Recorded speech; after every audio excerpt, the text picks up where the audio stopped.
kill time. There we go. And we're back. Hello. And we're back.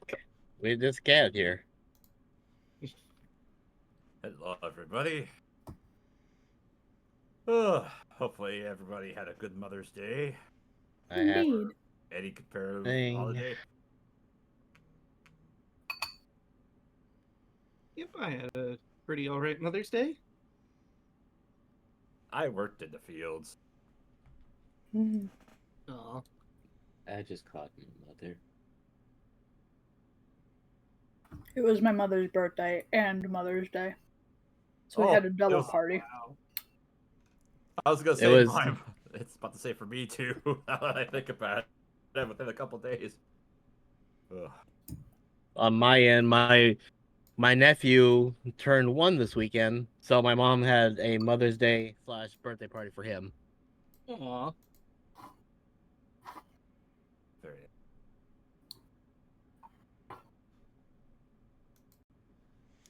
All right. Well, do we want to just start telling people where they can find us and get into it?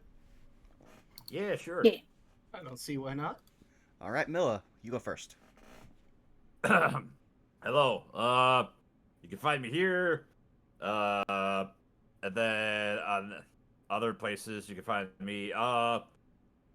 Birdie Bird site, Mill Ninja Nerd, Blue Sky, and Twitch, Mill Ninja. Also, every other Tuesday night you can find me at Let Jake, where we go through Charles Vito's Legacy of the Deal Breakers Volume 2. Aside from that, also real life stuff is like, harvest, or not harvest time, jeez, that's a few months away. Planting season is upon us, so between that and a couple other obligations, hopefully it doesn't affect things too much on the back end. But yeah. Gotta love farm work. Oh yeah. Especially where there's lots and lots of dirt and planting and plants. And planting plants. And then the bugs that eat the plants. We don't want those. That's why we spray them. Yeah, maybe not Mhm. that part. I mean, I live in the Midwest. I live in an area which is generally mostly farmland. Mm-hmm. Same here. Alright. Chaco, you're next. Go. Twitch, Twitter, YouTube, Blue Sky, Ko-Fi, some variant of Chocolate Zombie 101. I probably missed one. Here, alternating Tuesdays. Earlier on Tuesdays, twitch.tv/twitchperson, Power Ranger Cyberstrike, DeLuna Go. Hello, I was not here 2 weeks ago. I apologize for that, but good news, everybody! I passed the finals I was taking. Hooray! Well, all but one of them, but I already knew I was gonna fail that one. So Oh. Hooray! yeah, I suck at piano, so that's the one that I outright failed. Ah. You just need But anyway, you can find me on Twitter at Dilla1338, on YouTube and Twitch at Dilla13. Good news, I have faster upload speed, so I might be able to stream again. I'm gonna do a couple tests, maybe a couple days, just to see if we can do that. Ooh. Yeah. Let's see. Poshi, go. Hello, you can find me on Blue Sky, Twitter, and YouTube at Roy Hoshi. You can also find me here every other Tuesday and also on Draco's channel every Friday. Draco, go. Hello. You can find me on Twitter and Blue Sky and on YouTube and Twitch. Draco Magnius on most of them, at DMagnius on Twitter. I stream Monday, Tuesday, Wednesday, Thursday, and Fridays. Monday, we just finished off Crosscode, so we're going to switch gears to a whole new game of Dragon Quest Treasures I'm really excited to start playing. Given I'm a half-dragon and all, a game where collecting treasures is the main focus is something I'm really excited to play. Tuesday, you can catch me here, or on my channel doing party games when we're not here. Wednesday, I do not Majora's Mask, Wind Waker. It's got to collect Triforce pieces now. That's going to be fun. Thursday, you can catch me and DeLuna playing Kingdom Hearts 3. And last but certainly not least, on Friday, you can catch myself, Royal Hoshi, Rod and Rod, Onyx Locket, yelling at me. as they play through Odyssey Rhapsody of Fire. They just killed the Tarask. Now they have to fight some gods, and then there's the Kraken left to kill, and everything should be rounding up pretty soon, in theory. But that'll do it for me. Caitlin. Yo, well, CaitlynC37. You can find me on Twitch, Twitter, Blue Sky at CaitlynC37. I do art. Commissions are open, so if y'all want any of that, that's where you can find it. Hire this woman. She does amazing work. Oh, thank you. Second. How's it gone? Chaco? Chaco, have you gone? I already went. Okay. It's just me. Is it just Vaughn? Okay. Vaughn. Hi, you've already found me here, twitch.tv/BurnoutVaughn. You can find me on Twitch, Twitter, YouTube, Blue Sky at BurnoutVaughn, and over on Patreon at Burnout's Bar, where very hopefully soon I will have the time and funds to properly make some rewards for everybody. Oh boy. But aside from that, we just finished up Resident Evil 4, the remake, over on Wizard Sips Plays on Monday. So we might play a little bit of Mercenaries next week. We'll see what happens. But then, later this week, we have our Strixhaven game, Saved by the Spell, where we just survived a magical danger room that nobody expected us to survive. And now we must deal with the consequences of our success. I'm sure it'll go fine. But that's pretty much it for me this week, so why don't we get started? Absolutely. Real quick before we do, I'd like to point out that Vaughn, I'll just tell you at halftime. Okay. It'll take us away Indeed. to a legally distinct world of wonder. Of course. It's a secret place. Like no other. Beyond the except for looking glasses. So, everyone, welcome on all to tonight's session of Phase of Our Lives, the Wild and Witchlight. We want to be on the Witchlight campaign. Where last we left our guest, Vexa, Rudy, Tom Falek, Veda Kits, Sola, and Sandara. The party were accosted by a group of Haregon brigands who wanted to steal the happiest emotion of when they received a gift. They took great exception to this and killed the leader that led the brigands and put the rest of them or half of them to sleep, while the rest of them fled in fear. Upon awakening the remainder of the brigands, they discovered a few things about their supposed leader, Egdon Longscarf, the brigand prince of Prismere. Apparently, they were tasked with stealing various things. They certainly had no intentions of killing the party, but, you know, better to be safe than sorry when it comes to the Feywild realms. As they continued onwards towards the trajectory of where a balloon had seemingly plummeted out of the sky, they came upon a very precariously leaning tower. And dangling from it was the balloon which had crashed in question.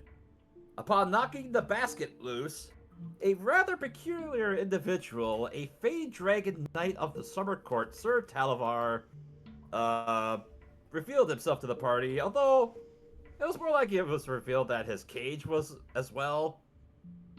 He revealed to the party that he had been captured by Bavlorna Blightstraw, and he was en route to disclose the precarious nature of the realm of Prismere. Importantly, of the fact that Sablina, the matron of the realm, has seemingly been trapped in stasis in her castle. And he offered a reward for the party in exchange for his freedom and to warn Queen Titania of the Summer Court of the state of the realm. In pursuit of this goal, they traveled outward to Telemy Hill, a wandering hill that was on massive feet, it seemed, which was also a host to a large host of trees, as well as a very peculiar goblin named Jingle Jangle. Jingle Jangle parted the key of the cage in exchange for food, as well as maybe a promise of giving Agden Longscarf what for beating her up, as well as giving seemingly the location of Downfall, the supposed hangout of Bavlorna Blightstraw, one of the hags that the party has been seeking out for their last possession. As they continued on through the marshes of Hither, they also came upon a rather few interesting sights. A couple of gaggles of mud methods, as well as a wandering tavern, which the party had sought refuge inside of it. At least for a time. They had a decent meal, and were also provided a nice plum pie for dessert. While they were inside, they met with the caretaker of the tavern, who revealed to the party that she has been trapped inside of Hither for quite some time.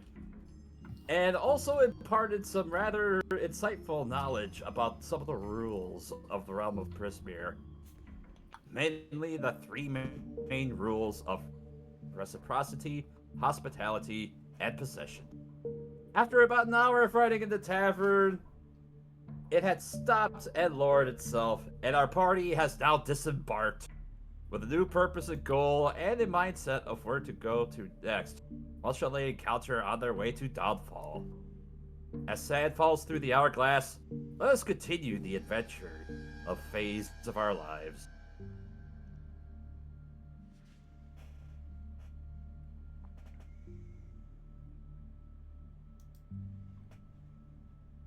Let me just go ahead and should grab one of your tokens here just to indicate roughly whereabouts you guys are at on the map. Mela, I sent you something real quick. Oh, sure. And you're about to say, Vaughn? I was just gonna say, I'm pretty sure we're by that well. Or Yep. what looks to be a well. That sounds about right. Give or take. Go ahead. Wait, which Go to the well? map. Because we were at the tower, we're at that hill on the legs, and we're making our way over yonder. Yep. We'll say you guys are roughly about here. And, it's funny that you mentioned something about wells, Vaughn. Because, as your party is disembarked the inn at the end of the road, and it picks itself up, a couple other hobgoblins kind of make their way inside, as well as, a random bullywug, a random frog creature of all things. But the tavern picks itself up and continues to march down through the swamp. And off in the distance, from where you guys are at, find it here.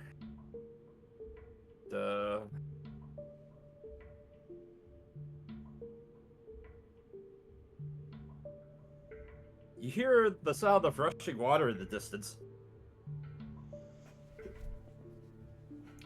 Well, we were on a boat when we got Okay. into the tavern. Oh, yes. You are on your raft, that is true. Does the rushing water sound like it's in front of us, or... Yeah. Oh no. Is it the sound of mayhaps a potential waterfall? That was my thinking.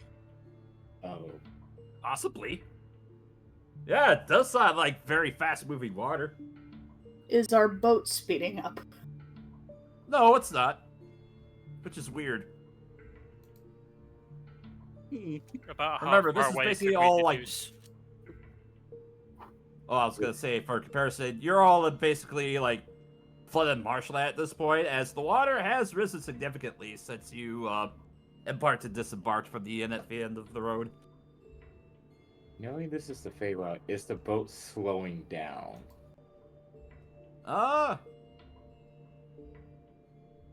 Not that you notice. Although, I guess if anybody wants to, go ahead and roll me perception checks. Okay. Alrighty then. 6. I don't see shit. Perception. 4. Ooh, 20. That one, I don't notice shit. 10. You still got better than me. I got a 22. Rudy and Domp, the two of you notice that, it actually seems like the water is, Seems like you're encountering some resistance with the raft. It seems like it's going in the opposite direction of where the sound is. Just me, or are we slowing down? I don't think so. I think we're going the same speed. But it sounds like the water. Sounds like some rushing water's in front of us, but from behind us, I'm not. Yeah, I don't like this.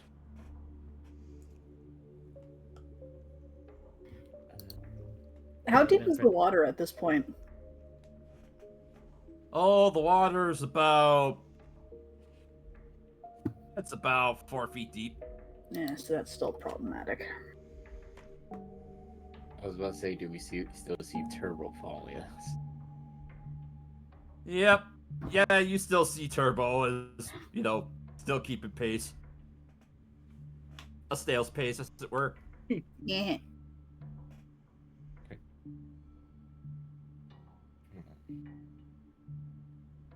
Well, what should we try to row towards the rushing water? I thought that's what we were doing. Because I remember it was like me and Sindara were put on, like, propulsion duty. Yeah.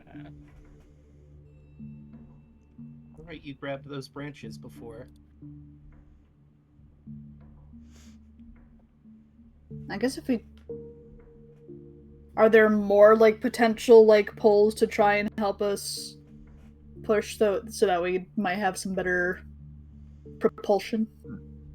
Well, it's not necessarily hindering at this point. You just notice there's like a little bit of extra resistance as you're moving it with your poles. Alright. Well, I guess for the time being, until we see something, we can just keep going. Alright. So I assume you move the raft towards the sound of the water? What could go wrong? Though, while that's going on, That this could possibly go wrong. this actually did get Predicat's thinking, so you guys are just gonna watch as he holds out his hand. Milla, what is the weather like, today? That is a very good question. The weather is it's gonna be mostly cloudy. No chance of rain. And chill and damp. Well, this is not an influx due to the weather. There's no chance of rain, as you just see basically the equivalent of what he just said shown in, like, small illusions in his hand. Woohoo. Well, that's good at least. Yeah, that's reassuring. This is probably some Fey nonsense.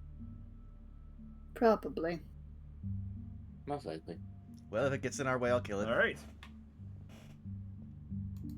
As you row your raft closer to the sound of the water, you are met with a massive geyser of water that is permeating from a large well that is in the middle of the swamp. As you look up at the spout, you see this giant torrent of water which shoots about 30 feet high in the water, or 30 feet high in the air. Oh, I wonder if that's what's making all the water rise. Probably. Let's see. Is As you there get anything- closer, aside from Vexa, who else has passive perceptions higher than 13? Ha! Oh, let's see, what is mine? I sure don't. Mine Wisdom was my is dump at stat. 13. Nope, Wow. 12. Mm-hmm. 12. Damn it. All right. So Vexa and Rudy, at the top of the geyser, you see four glints of light that are just kind of bobbing at the surface of the water. Something's floating at the top of it. Rody would point that out to everyone else. Yeah, same. I could fly up and investigate, I suppose. Or I could just Or knock I it. could have Dormy. I could just knock it out of the, like knock it out of the fountain with my winds. What's that? This is at the top of the spout, right? At the top of the 30-foot water. Correct. At the top of the water spout.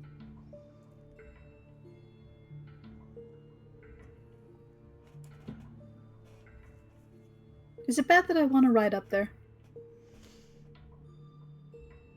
Only if you don't want to come How down. close are we? You're within. As you make your way closer, you're about 10 feet from the well at this point. That's shooting water.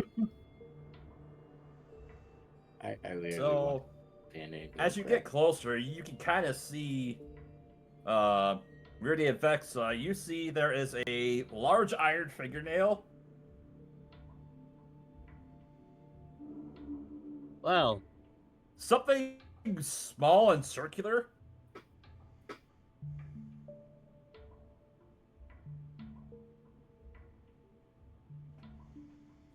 Something that kind of looks like a mushroom.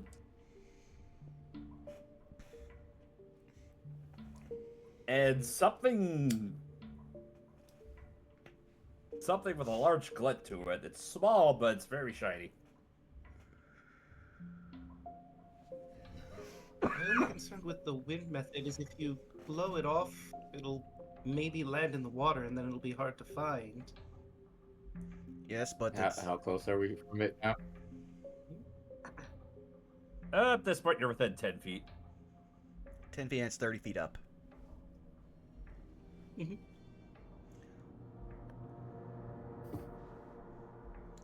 Well, it's easier As to much pick as I something out would of the love water. to, I'm not currently. do we want to try?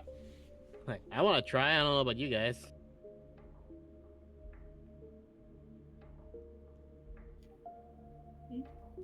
I mean, I'm gonna hop sure in the what- geyser. Okay, so as you're Oh God. okay, hold on, I have to double check something real quick. Well, she beat me to it because I was about to do the same thing. Pretty Cash Oh, just you want turns... to jump into Sandar? Pretty Yes. Cash just turns it down. We're going to need to get the leash for her. You know, I'm starting to think that. Which That one? is a very good idea.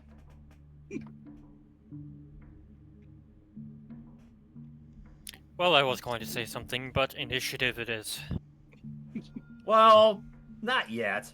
Sola and Sadara, as the two of you leap into the geyser, give me an acrobatics check real Oh quick. boy. Roll that one. Just completely burn everything. 10. Let's see. And a 20 from Sadara. You're not quite as graceful with your entry and subsequent, launch to the top of the geyser, but Sadara, you managed to at least maintain your form as you make your way up. And the first thing that you notice as you make your way at the top, you see the four objects that are kind of bouncing around at the top of the geyser. You see a golden pendant charm that's shaped like a leprechaun, the large iron fingernail. You see a tinted glass monocle, as well as a glossy mushroom What does, with the red bell-shaped cap. And as you kind of see it bobbing around, it jingles. why does a mushroom ring a bell? Huh. Sidaro will slowly just start grabbing everything, but the figure will be the last thing she grabs as she starts passing stuff to Solus. As you start to grab the various objects, you see four balls of light just appear basically even with you, and you hear a childlike voice from one of them saying, "Hey, don't take those are ours!" Can we borrow them?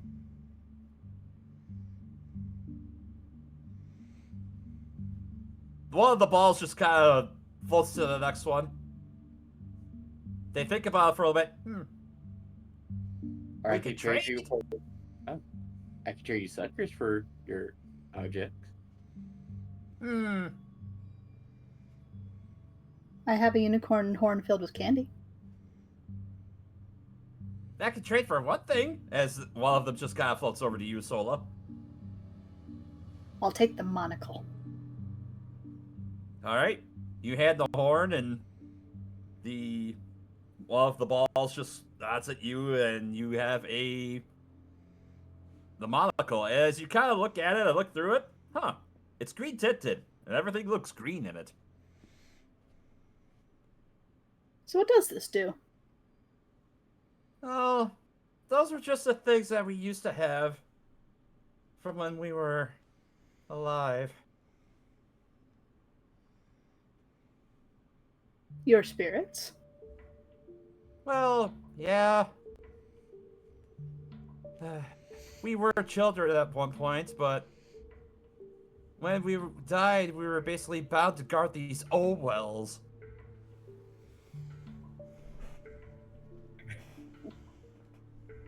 Do you remember what happened? One of the balls ponders for a little bit.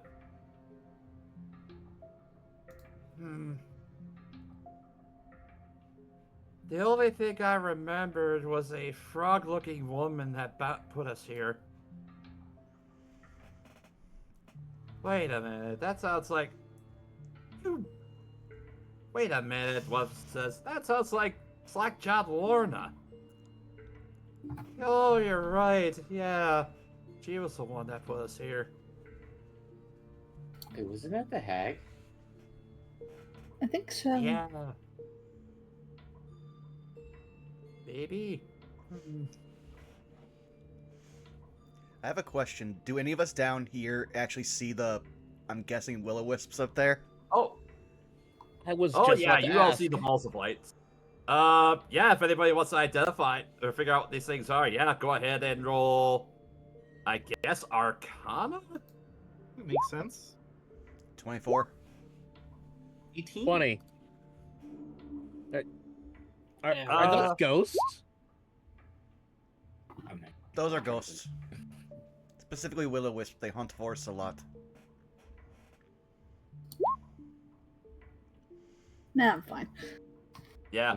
Dole's the Alright. other one that's not sure what these things are. I feel like Pretty Why Cut do I should just have look up and just be like, are you guys being Huh? haunted? Yes. It's Do fine. we need to, They're do we friendly, need though. to come up there? I don't think so. No. They seem friendly. I got a monocle. Cool. What else is up there? Dumph, I think this would actually look really good on you. It would go great with your outfit. Ooh. I'm excited to There's- see it. There's a finger. There's a mushroom. A pendant with a little person on it. Well, let me ask you little guys something. Are any of these magical? Do you know? No. Those are just trinkets that we had in life. Do you think if we hunted these hags, would that help you? Wait. You're going after them? You want Yes. to help us? Mhm. Yes, as a matter of fact. We can help. We can give you a boon to help you if you promise to go after them. Oh, well, we absolutely are, so sure. All right. And one of them will each swerve or kind of spin around you, Sola, and Sandara. As you see, like a warm yellow sparkle or a shower of sparks just kind of erupt from them, and then cascade onto two of you. And I just double check how this works specifically.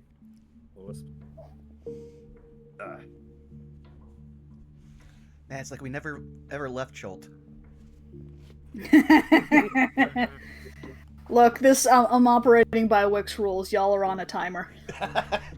Yeah, I was doing like a 10-second timer. You're Why do- going to fight the hag! Exclamation point appears above their head. Why do you think I? 2 wicks now. Why do you think I said we're going to get you a leash? But you did say which one? The one that my 10 strength and character can probably at least stop, which I'm assuming is Sola. Maybe. But I can be creative. All right.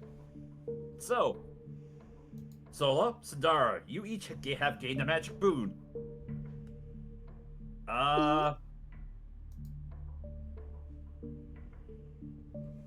So, basically how this works is you each gained 1d4. Anytime within the next 24 hours, whenever you roll an attack, once per 24 hours, anytime you can, whenever you roll an ability check, an attack roll, or a saving throw, you can roll a d4 and add to it. So this is basically a bardic inspiration. Yep. Bless. Cool. Will-o-wisp inspiration. 1d4.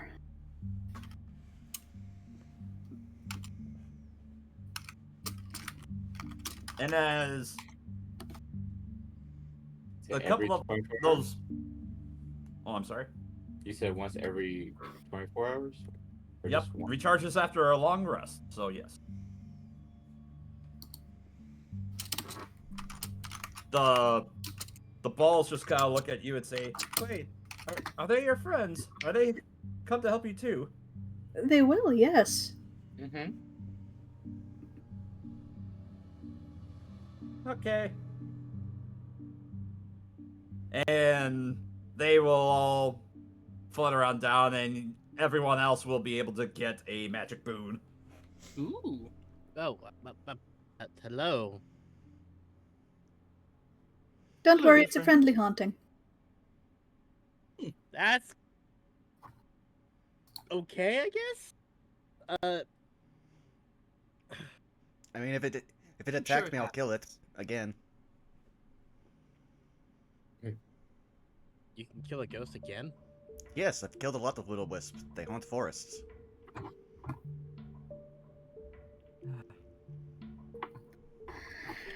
That's right.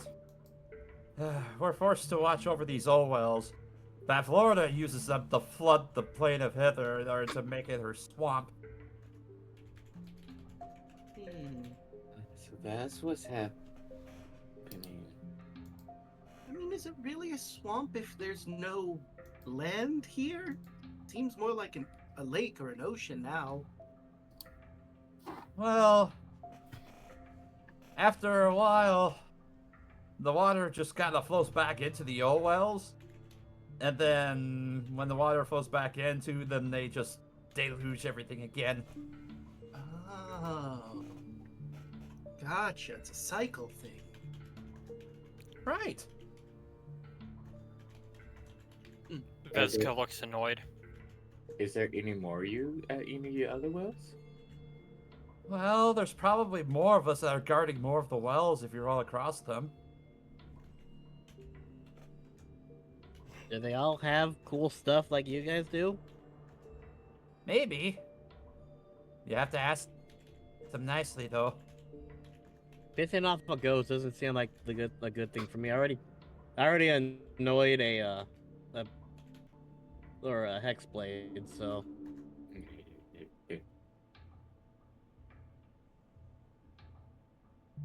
Probably not the best idea to annoy the undead. I would not recommend it, no. Darian's just staring at the finger. That's true. Why do kids have a finger? Found it. Same reason that Dolph has his teapot. Found it and took it.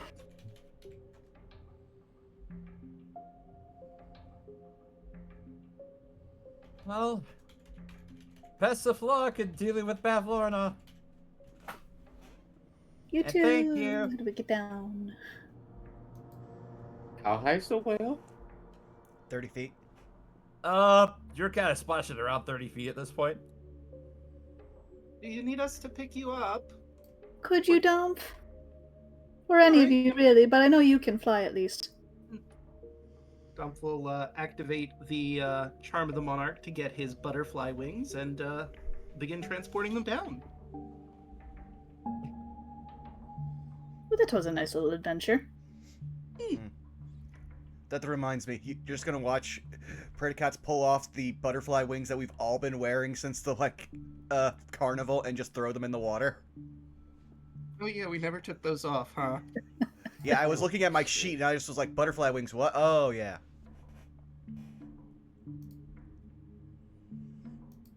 I guess they do get in the way when I use the charm. Brady looks at his real quick. Wait, I forget. Did he get one? I don't think he got one. I think Oh we all yeah, got everybody one. got them as signs Yeah. of admission for the Yeah, carnival. everyone got butterfly wings. That's like our ticket to entry. Oh, okay. I'm gonna hold on to these mainly because I don't like. If we go back to the carnival, we're gonna need them. We'll try to tuck them in his bag, I guess. All right. So Solal took the monocle. Let's see. Sidara, just to clarify, were you trading for anything else? Basically they would accept trading trinkets for trinkets. If you wanted any of the other stuff. I honestly wanted the finger. Oh, the fingernail? Mm-hmm. Well, what do you have to trade?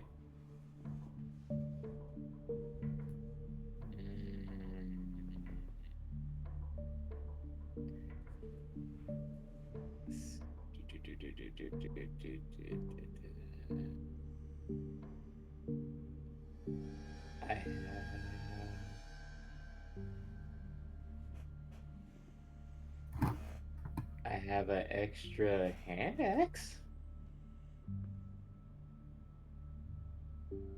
All the Sure, better to that works. chop more fingers. Here goes, children. Have a hand axe.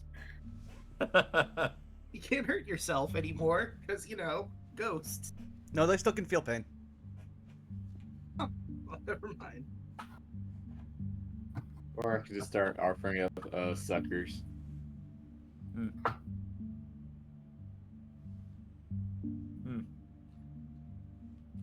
They thank you for the suckers, so although it's like, maybe we can repay at least that kindness later.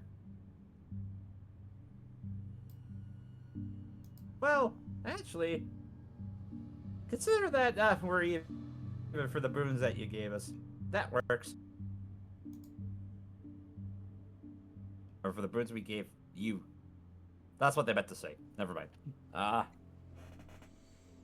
Alright, so yeah, you have an iron fingernail. Why does the mushroom ring? Does the mushroom ring? Did we hear something about someone needing a mushroom, or am I just crazy? Not that I remember. I remember an alicorn. I don't remember things about a mushroom. I Well, mean, there was Vexa experimenting with the mushrooms at the road. That's right. I have a gimmick. Maybe that's what it was. Okay. I mean, if they're willing to, I will present my magnetic wand to attempt to trade for their mushroom. Okay. Yeah, they'll offer to trade the mushroom for the wand. Alright. She'll present it to them. Here, you'll be able to attract anything that's metal with it. Oh. And you see as the one Will-O-Wisp takes the wand, you just see the charm that was bobbling at the top just you just see the chain yank up to it and it just sticks to it. Oh, cool. I still say the charm looks like the charm has to look like what I put in call text. Because how else are you depicting a leprechaun? I mean, yeah, obviously.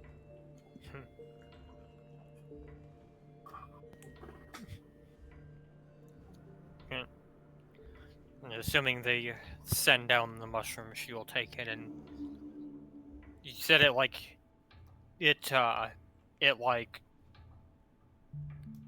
like if you shake it, it like sounds like there's something in it, or the thing itself is like rattling.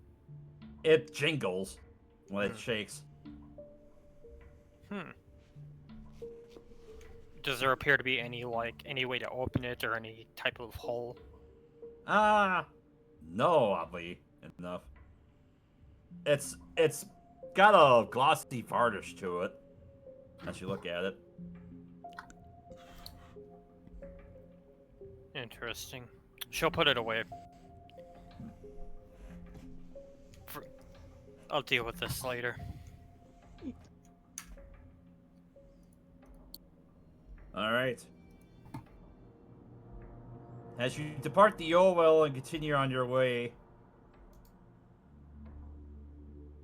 you see on that side, as bubbling up from the water, you see a large field of 10-foot diameter bubbles just kind of pop out from the water and slowly begin to like float in place above the water. Like the teacup ride? No, these look darker, muddier. Is one close enough to pop?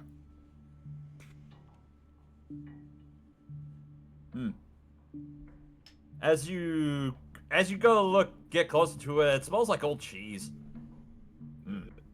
Don't pop it. Gotcha. I appreciate you not popping that.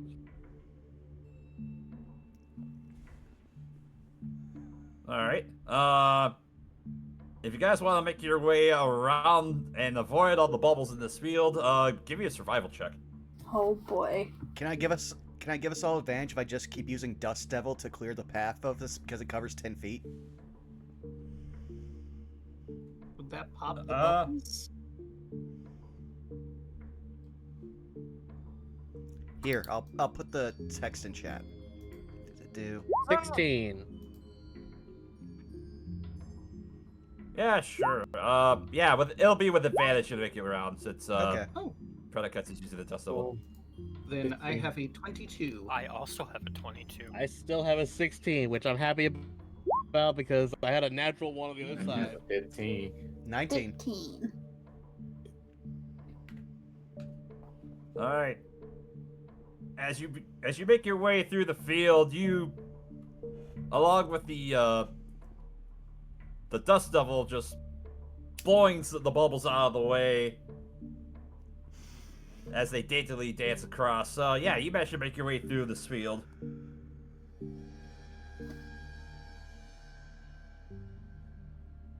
All right. Then, as you continue onward.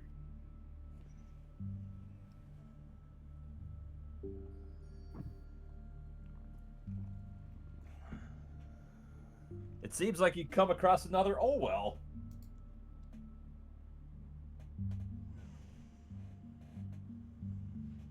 Is this one got any trinkets? Let's see. Vexa and Rudy, yeah, as you make your way closer to this Olwell, yeah, you do see there are a few glits that come off of this one. Let's see. Question: do I still have my wings once we reach the OL, or did that run out by now?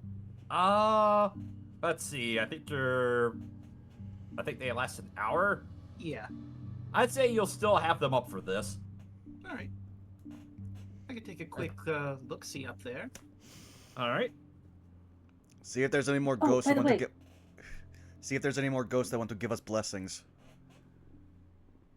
All right. By the way, Dump, she'll hand over the monocle. Here, I think this will look better Right. on you. And he will put on the monocle on his left eye. Yeah. As you look through the monocle, yeah, there's a green tint through the monocle, and yeah, everything looks green as you look through it. Green. How do I look? Perfect. Excellent. Matches the loop of Good. your hat. As I say, it goes with your hat and goes with your belts.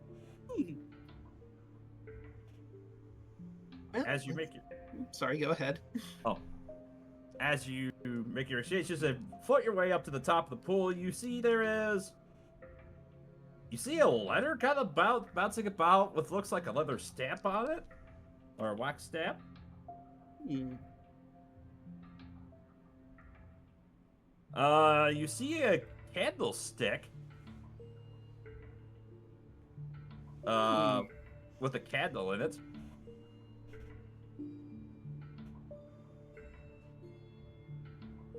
You see a ball and cup toy. Ooh.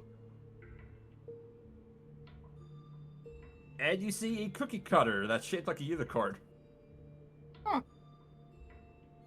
think I have. Duff will actually pull it out of his pocket. Yeah, I have that same cookie cutter.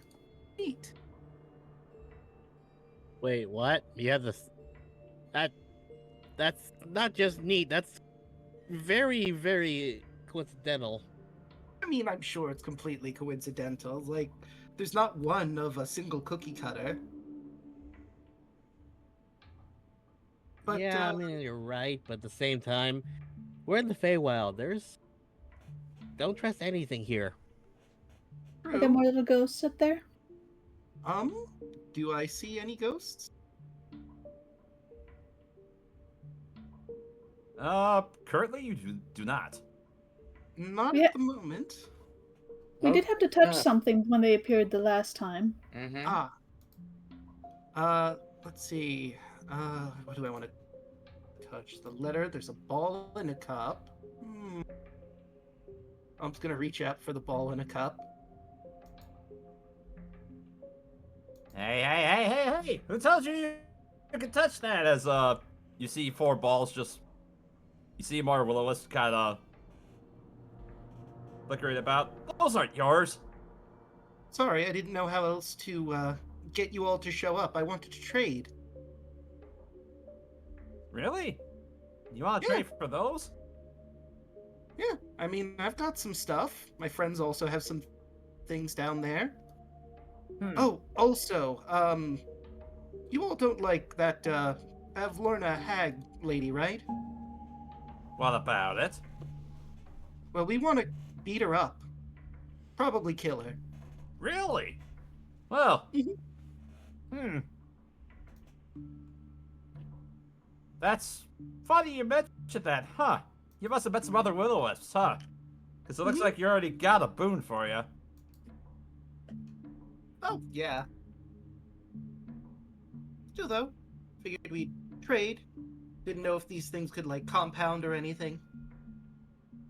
No. Just one thing. But what were you wanting to trade? Well, I have this rock that sort of floats, but you can, like, put it in your hand.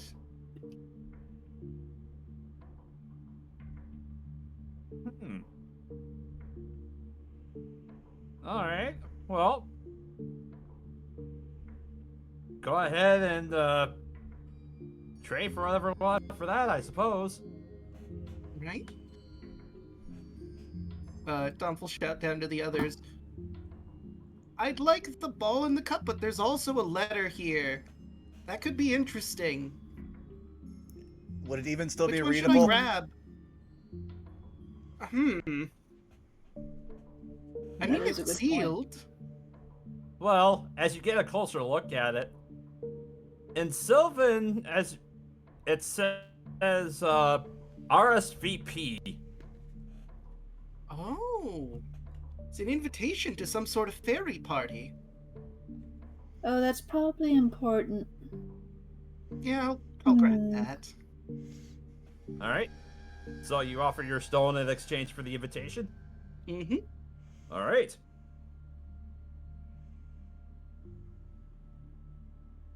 Yeah, as you look at it, as you get a closer look at it, you see that the seal has been broken on it.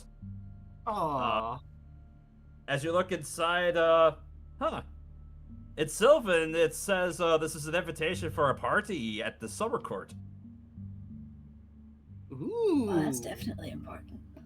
But as you kind of looking at it, it is pretty damp. It looks like it's, the parchment's aged quite a bit. Well, hopefully they accept it still. I would like to go to a summer court party. That sounds fun.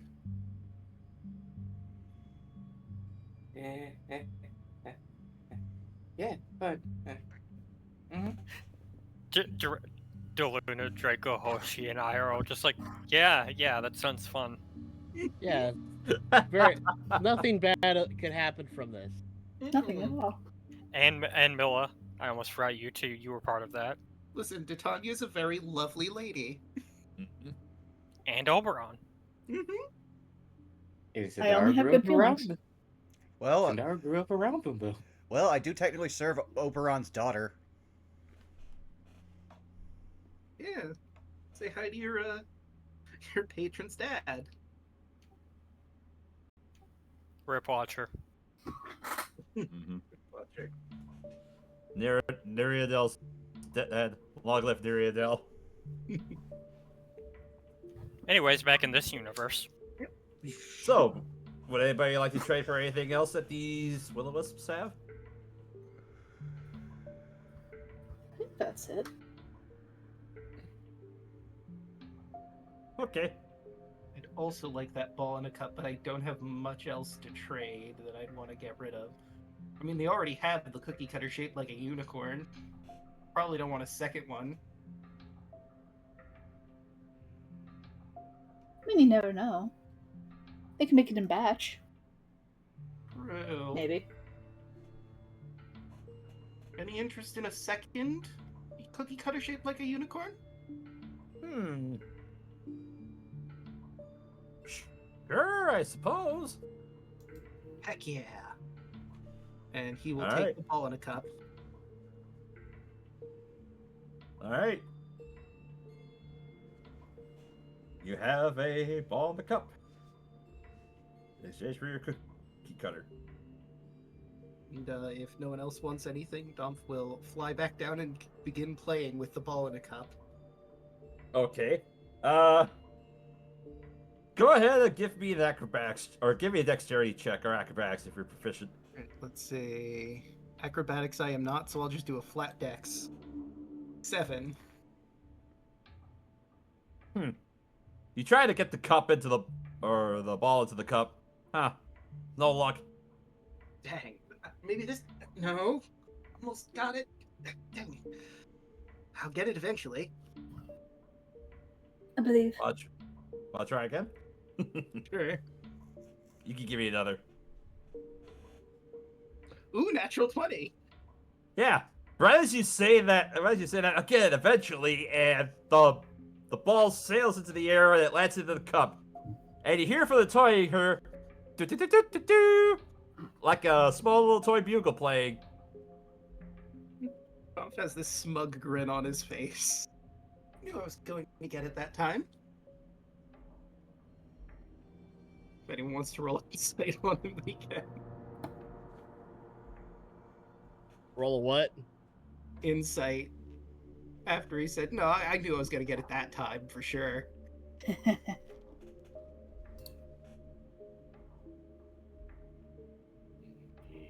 Oh, my sweet oblivious little bean.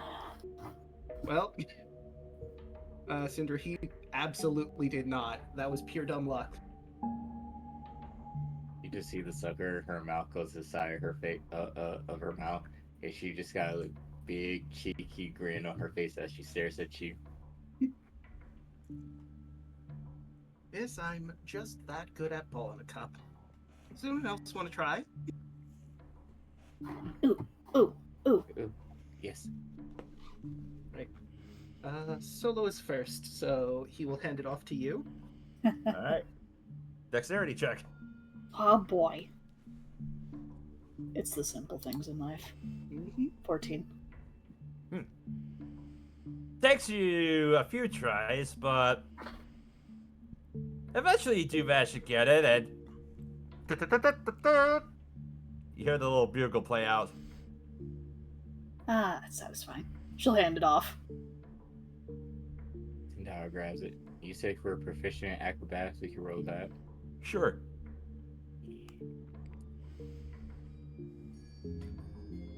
Yeah, about the same amount of time as Sola did it. You do manage to get it out of here.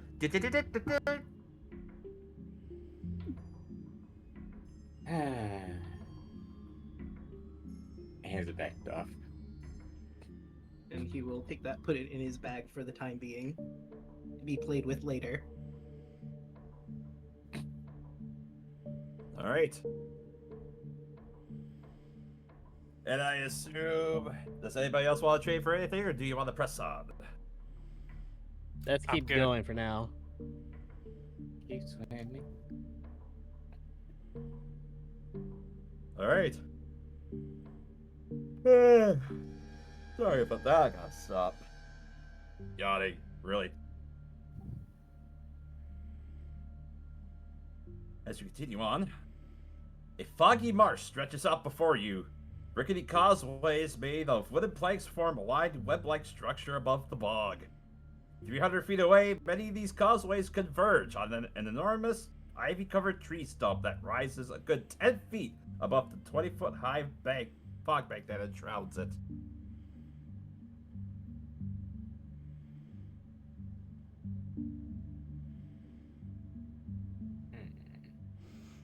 I think we found the checkpoint. Was this where she was hiding, or was it at the end of the river? This was the midpoint to where she's hiding. We have to go past this point. Okay.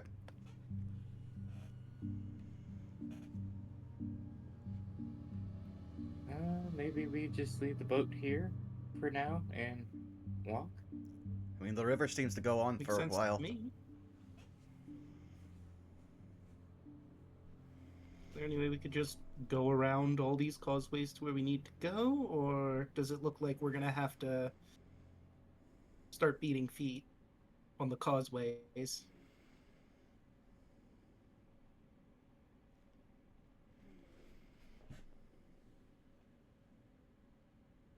You hear Dorman kind of yawn for a little bit. Well, I think it might be faster to walk. I don't know. I think the choice is up to you whether you want to do that.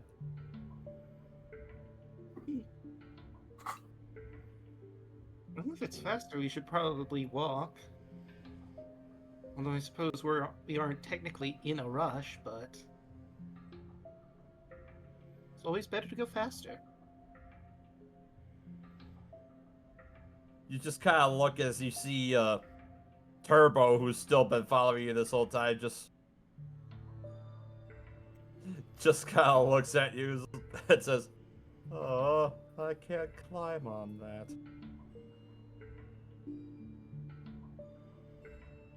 How heavy is he? That is a very good question. Well, if he's a large-sized creature, he's probably around 500 pounds.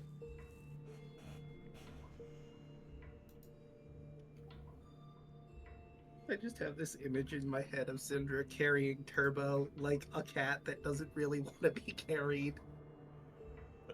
But since he's a snail, he's moving really slowly. Gary. Meow.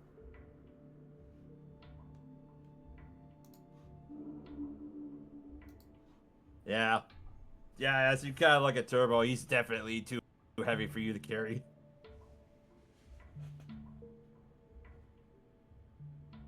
I would say, can I attempt to pick him up enough to put him on up here with us?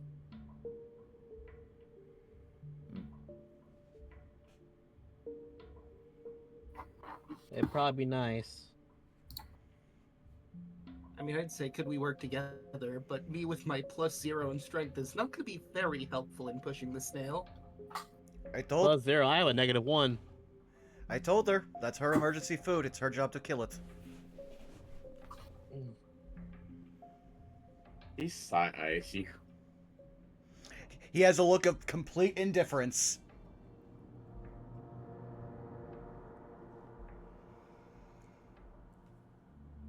As she goes to try to pick up Turbo to put him up here.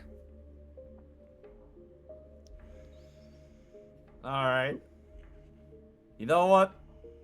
Let's make this an athletics check. Just to Yeah. see how well you can manage to assist as he attempts to climb up on the causeway. I have a +5 in this. Please be good. 24. Okay. Well, good news. As Turbo just struggles to kind of slime their way up to the causeway, he makes it over the top. The bad news is, as soon as he makes it a couple planks in, the boards give way to...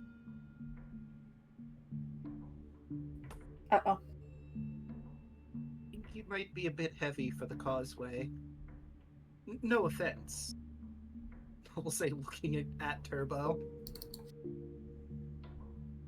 Sorry, bud, you can't follow us up here. I tried. Aww.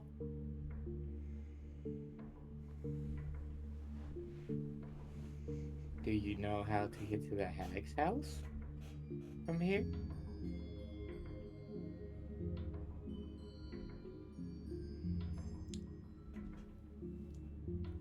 Come to think It of just- it, wasn't... Sorry, go ahead. It does. Turbo does the thing where it blinks one eye stalk and then it blinks the other as the other one opens. Huh? Dara pulls out its beef jerky. Hag's house? Do you know where to go? I don't know. You do know snails are not omnivores, they are strictly herbivoric. Yeah, they just eat plants. So, come to think of it, the snail came from those hares, right? From out here? Yes. Aren't they... They were from here, right? Where we're at now? Believe so. Is there, like, a place where the little fella's supposed to, like, park?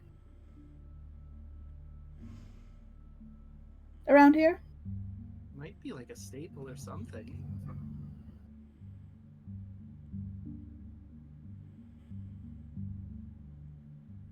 I mean, Turbo'd probably know best.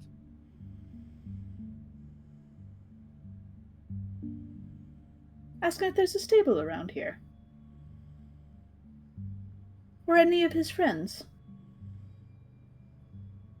She looks like Turbo. Do you have friends here? It does the... Turbo does the staggered eye blink. I've never been here before. I don't know.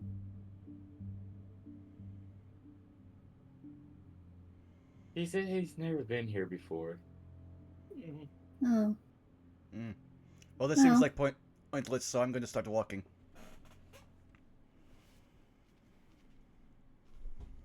And he's following the path now. Well, much as I hate to admit it, I think he's right. I don't think there's really much we can do for him. Yeah. Probably catch up to Predicates before he has to tear into a bunny.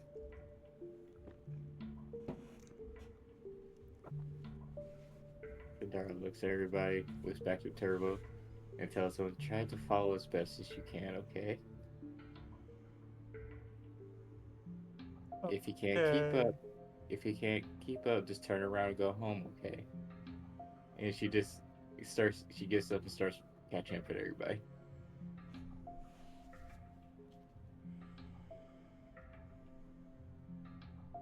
All right.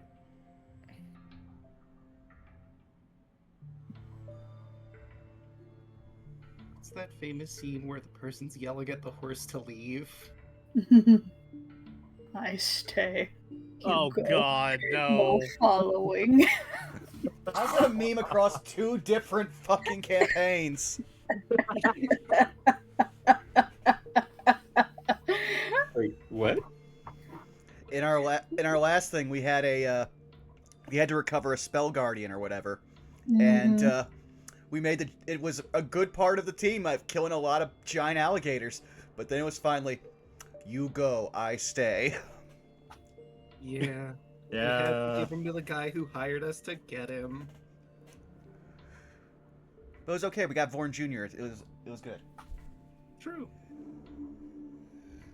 Alright. Well, as you guys make your way out here, I have a map. Oh wow. Oh, new map. Go ahead and place yourselves how you want for your marching order. Well, which way We'll is say towards you the guys- stump? The stump is due north of the map. Okay. And we're starting. We do not. At least I do not So- have permission. Oh, I don't have permission. Oh, Nope. Neither do okay. I. Move Permission. my token. okay. Well, yeah, just go ahead and drag and drop your tokens in here then. Okie dokie. Go. And I'll go ahead and There we delete go. those.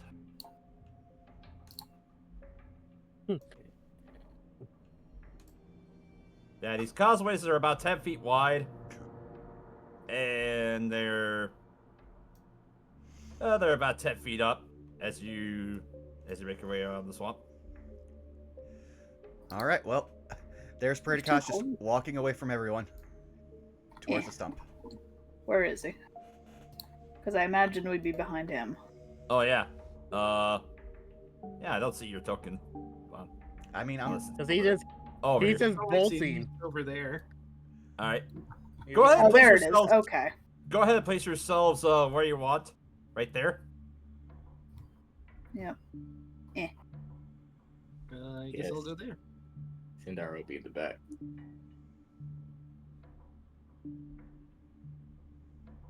All right. I was about to be like, why is there like a 1.5 dumps? And then I realized it was the mouse. He's got his own little token. Alright. Alright. As you guys get to about right there, Vexa, an unfeeling boy. suddenly comes over you as you become aware that somewhere along the way, a hunch-hooded figure has joined the group. As he's right behind you. That's Kobold turn. Oh, hello. I didn't notice you there. Also, who are you? Wait, wouldn't I know that because I'm behind there? It's kind of odd. It's just you didn't realize this, Sidara, until Vexa said something about it. But now that you look, yeah, you see this cloaked figure in front of you, a short cloaked figure, and you hear a chuckle kind of erupt from it as. Oh, the looks on your faces when I darted right in. As you see. Let's see. Maybe I should lay out the lollipops for a little bit. Does everyone else in front of her hear this?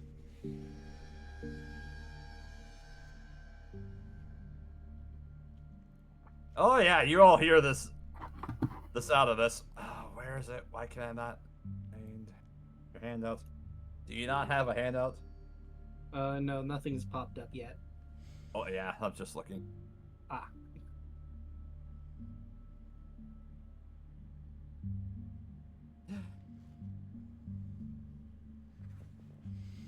Alright, as you see, standing behind you, a Haregon, brandishing a shield, a brand, which is glowing red hot, and the most notable feature about him, he's wearing a very long blue scarf.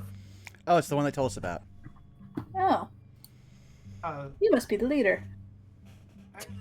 long scarf, I believe. So you have heard of me. Well, I suppose I have a little retribution to pay. Alright, boys, come on out! As, I'm gonna have to, ask everyone to go ahead and roll initiative. Oh boy. In his mind, Rhodey just thinks to Ness, well, it's time to fight. Also, did As, anyone tell you to add a +1 dagger to your inventory? oh yeah, Oh you yeah, would have that's right. given a +1 dagger. I forgot we Awesome. got that. As Because it was useless to everyone except him. I will say, as we start initiative, as you see Agda calling out into the swamp, you see a couple of skiffs come into view as you start to hear bagpipes being played. Oh, I love it. Yes, Club Seamus. As you ponder about it, Sola, oh yeah, that definitely sounds like the song that the brigands were singing when they accosted you. Oh my gosh, what a jam. It looks like things about to get a little bit hairy for them. Dang. But yeah, It's this a is shame one of it's the going to have to be Roll20 done. actual catalog. I'm sorry, but Indolo, you'll appreciate this. The first thing I thought of as soon as I heard this music was the RPM Blue Ranger. I'm Oh. Scottish! I had to lower it because you guys are all, because it was drowned out by music or by vocals. Yeah, I can turn it down a little bit for you too, on my end. Well, no, it was fine on my end, at least for the stream, because I already pre-lower all music. Alright. At the same time, I don't want this music to stop. This is an amazing thing on bagpipes, and I hope someone can actually play it. Yeah, Flip Seamus is pretty great.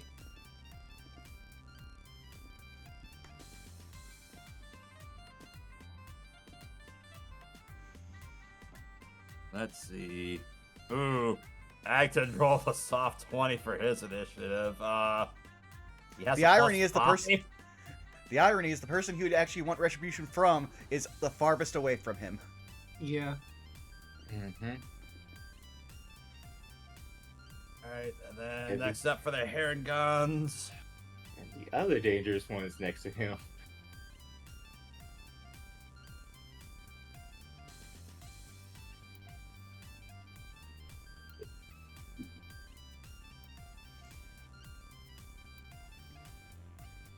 Music's so good, we got 3 more viewers. Wow, it literally summoned them. Hey, I'm not gonna complain. So that's 13.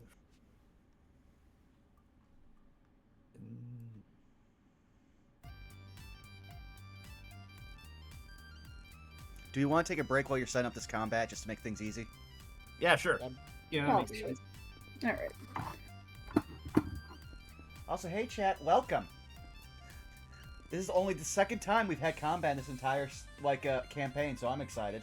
Mostly because I'm playing a character that is borderline an actual murder hobo, because he does not have a home, and his go-to solution for fixing things is murder.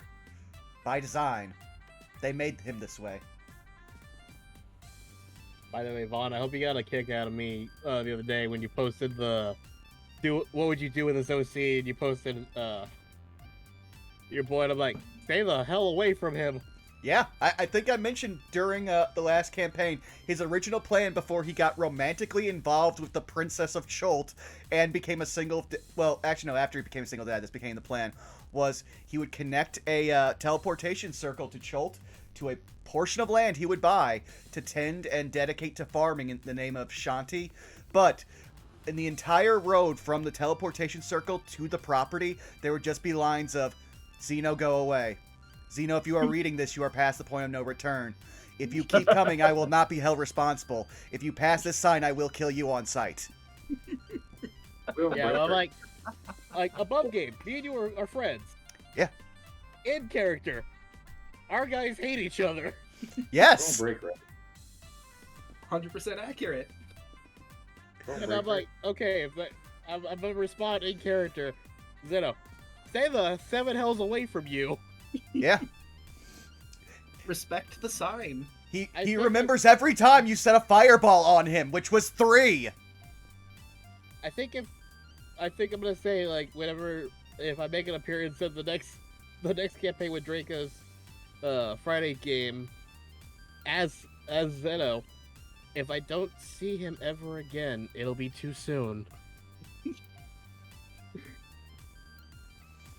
Like, above game, I like Hino. He's actually a fun character. Also, like I also said the response. Arga would see him and be like, "Yeah, you kid, you need help. I'm gonna help you." I did not expect to create a character that discovered they had an anxiety disorder and became a single parent before they ever actually kissed a girl. And then possibly get in with a princess. So at least he got a happy ending. I mean, quasi happy ending. We started a snake war and then just didn't go back. The ultimate question every D&D player is asked: what if your characters meet?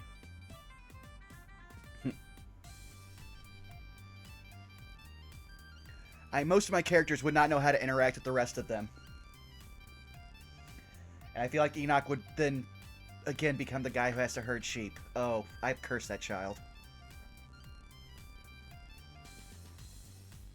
I would like to think, I think Vezka and Elise would both like have a sort of friendship in a lot of ways, being both wood elves and both trained in some sort of nature specific class. Argyle and Zeno would be okay with each other.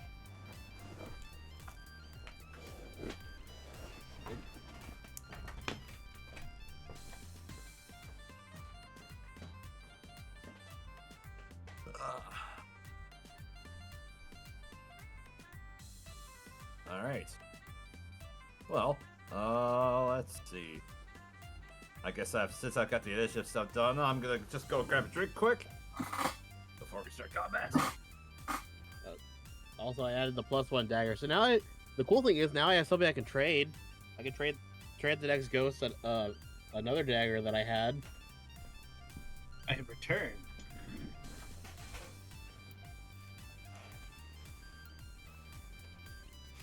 And I'm back. Yeah, Nick.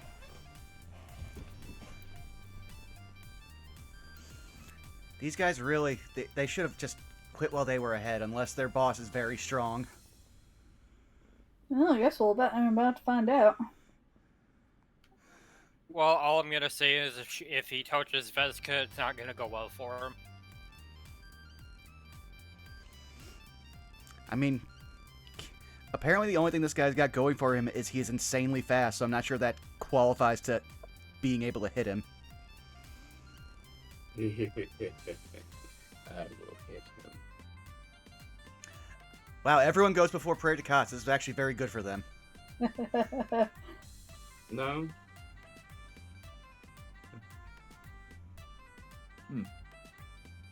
True. Listen, I have a lot of dump stats. I got lucky enough that I rolled an 18 while I was making my character, so I was like, yeah, nope, I'm going to put that into my casting stat, and then put my next two things in int and then con. Everything else is so mediocre. Yeah, I'm somewhat similar. I got a really good score for my casting stat.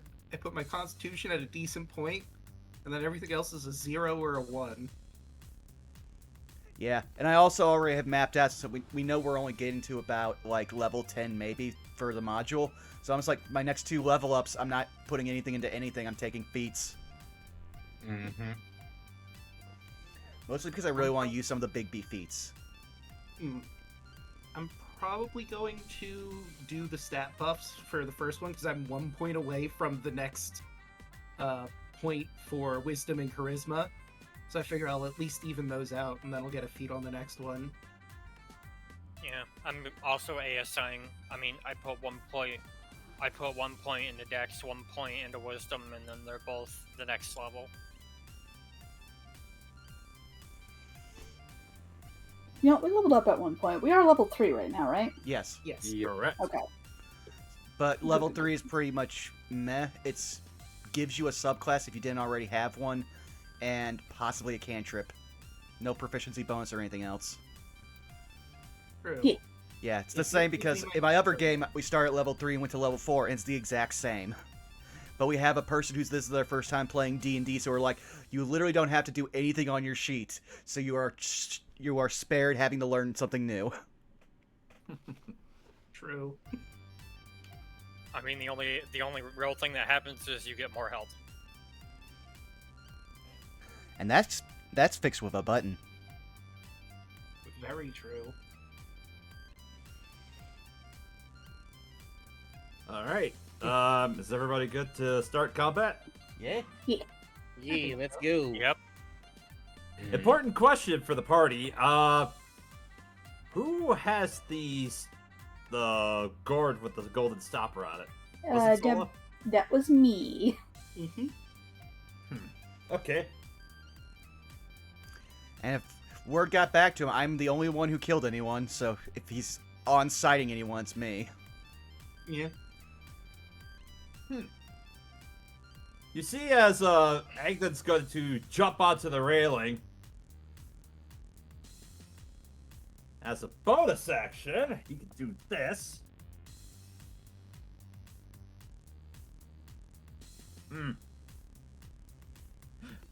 You just see, as in a quick flourish, you just kind of hear him utter under his breath, "I'll take that back, thank you," as he takes the gourd with the golden stopper and takes it from you, Sola. But you all see it. Hey, she stole that fair and square. Well, no, that's just you giving it back to me. Speaking of which, in a flourish, as he takes back his stopper, he's going to you see the hot brand that's in his right hand, as he goes to thrust it towards you, Sola. That's a 16 to hit.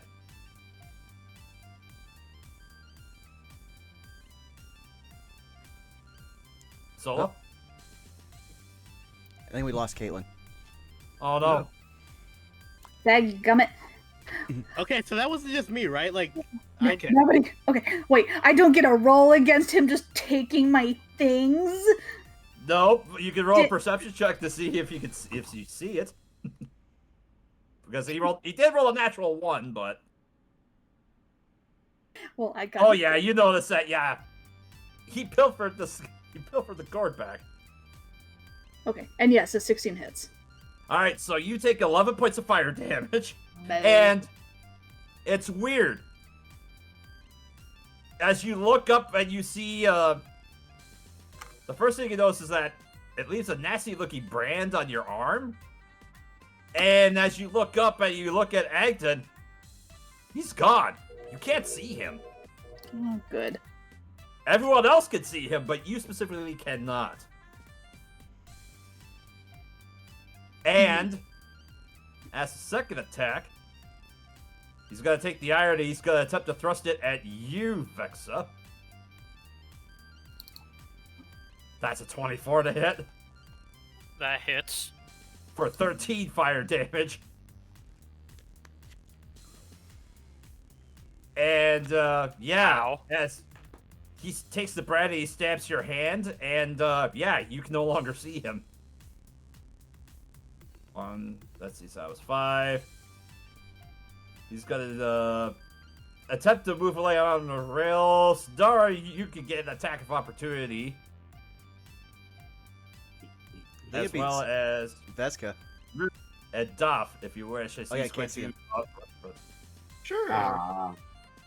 Man. I guess I'll just go with, yeah, Acid Splash doesn't seem like it'd be a good, cantrip to use. I'll go with the sickle. 19. 19 hits. He'll take 3 slashing damage. All right. you said I could take a attack opportunity too, right? Correct. And here's Ness's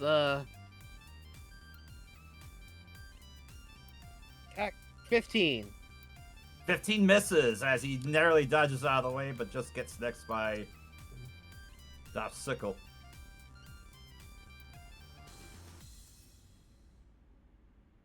Not too many have been able to land a hit on me! As you just hear chime out from front. Gonful smile. Guess I hit the fastest bunny alive here. Ah, gosh, you're too kind, truly. And that'll be it for his turn. Solo, it's your turn.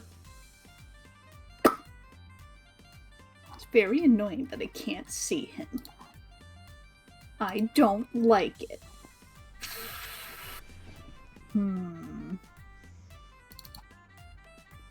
So is this like deep water that's down over yonder here?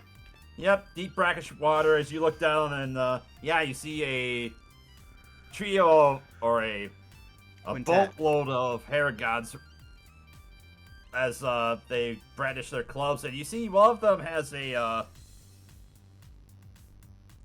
one have.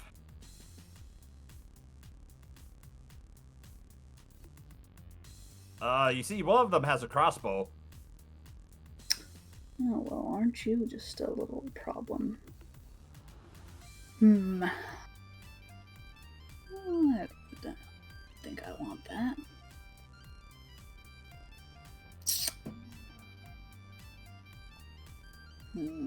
They're just far enough away that it's annoying.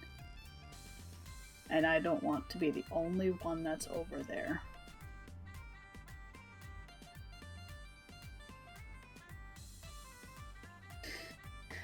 I think we've long rested. I'll give this a try.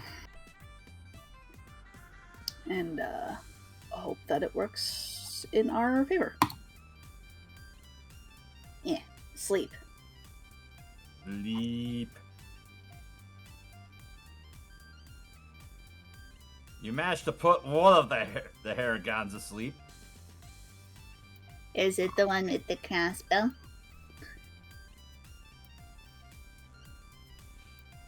Let's see. Actually, that's a good question. I'm gonna roll a d10 to see which one it is, because believe it or not, they all have the same health. You know what? It's your lucky day. Yeah, Woohoo! the bowman is the one that falls asleep. I'll take it.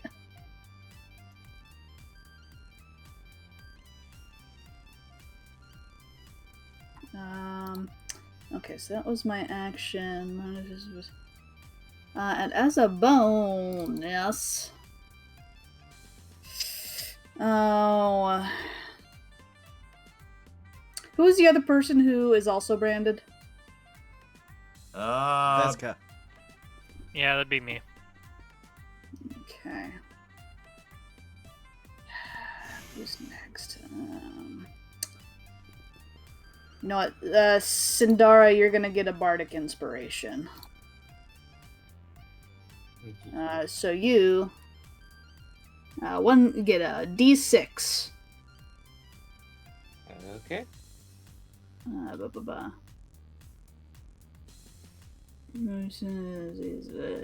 needed it. Just here. Yeah. We basically all have a bark inspiration already from the Willows, so if they put it on their sheet, they're good. Okay. Do those stack? The one we get from the wisps and yours? No, I mean, mine is a bardic inspiration and theirs is a wisp. So I'm going to True. assume so. It doesn't Yeah, take a reaction I'll say or anything. that. Yeah. Yeah, I'll say that. Yeah, they do stack, or you can stack them. So. All right.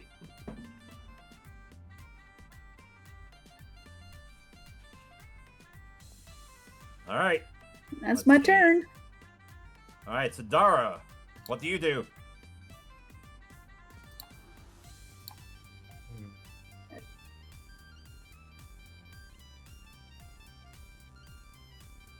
I'm going to hold my action so one gets close to hit it. Okay. All right, so you're gonna hold an action to attack if any Haregons approach you. Yes. Anything else? And then You probably want to move so we don't all get bottlenecked. yeah, she will move probably to here. And then she will move her sucker to where her teeth is and crunch down on it. Her eye starts to go red as she goes into a rage.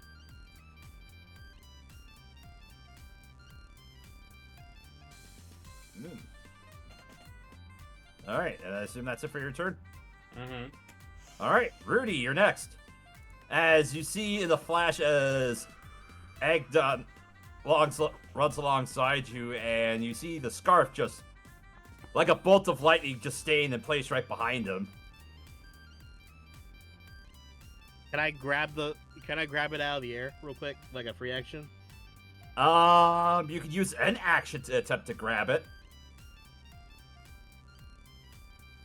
Make an athletics check if you want to. No, I was just asking like above game. Well, so I was like, I'm not going with my original plan. I have plenty of space on this bridge to go catch up to him, right? Yeah. Like I said, the causeways are 10 feet. Like I said, it's just we'll just count, this section and this section as part of that 10 feet. In the rush to try to get the map ready, I didn't exactly scale the causeways to size. No worries. But Brody is going to zip right next to him. Hi. Damn it! Oh no, inspiration. It's a D6, right? D4. D4.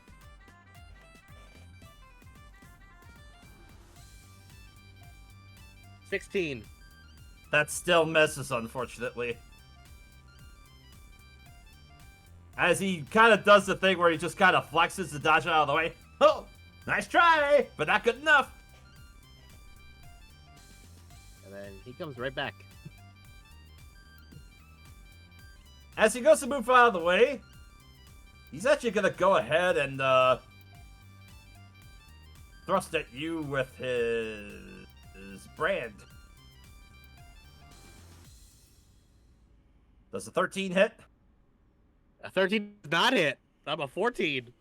Alright. As you barely manage to dodge the brand, and as you look at it, it's 3 rabbits that touch nose to tail. They form the shape of a triangle as you as you just barely manage to duck out of the way of it. I should have, you know what I should have said? I should have said it was a cunning action. Yeah. Oh well, I still got away. Alright. Alright, Domph, it's your turn. Agdon, you're very, very fast. I have to say I'm impressed. So impressed that I think I'm going to do something to stop that. And he'll point his teapot in front of him and say, Cloudus, as he casts Cripple on him. Red light shoots out from my teapot and snakes around his legs, and they crush in. Not enough to do actual damage, but he'll certainly feel it, as he can no longer move any more than 10 feet until the end of my next turn. However, using my bonus action, Domph is going to tackle, increasing the duration, so he will not be able to move more than 10 feet until after my next turn. Alright, so Constitution save.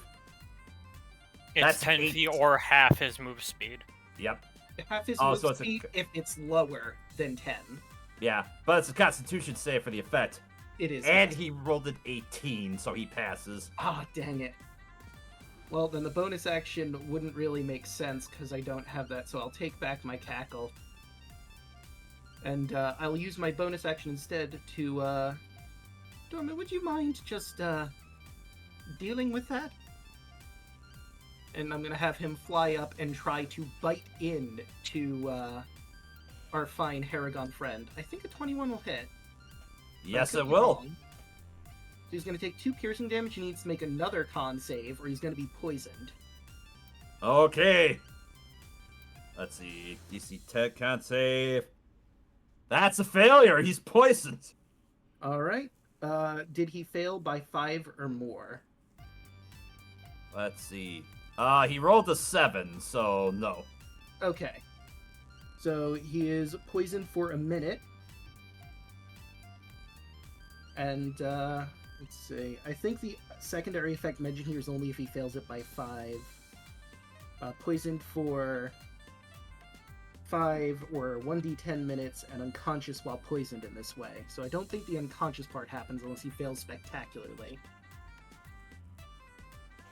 So I believe that'll be it for my turn, but I will have Domph move a little bit back because he doesn't want to be subject of ire. Whoop! Yep, and that will be it. All right. Next up are the Haregon Brigands. 2 of the Haregons that are on this bridge are going to use their standing leaps to jump onto the bridge. One's going to leap up right next to you, Sola. Hey, Milla. Yes. Actually, this one's going to leap towards you. Once he jumps up there and he's within range, I'm gonna use my reaction.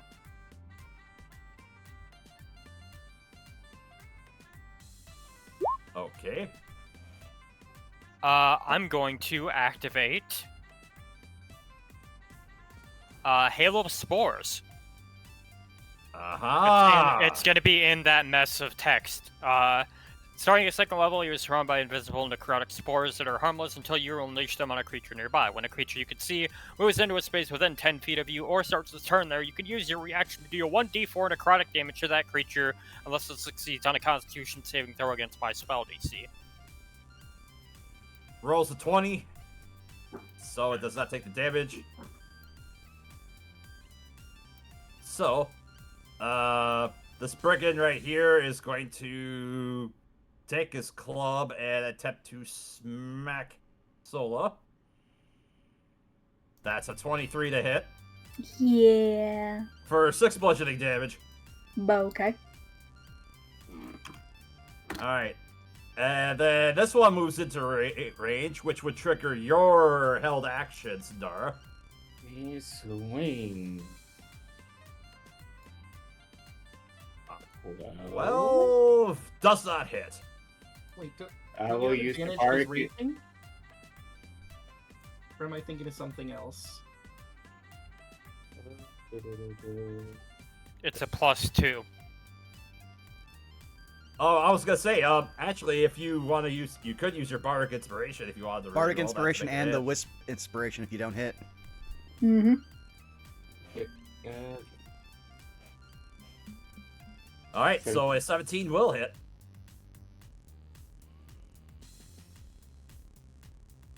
For 9.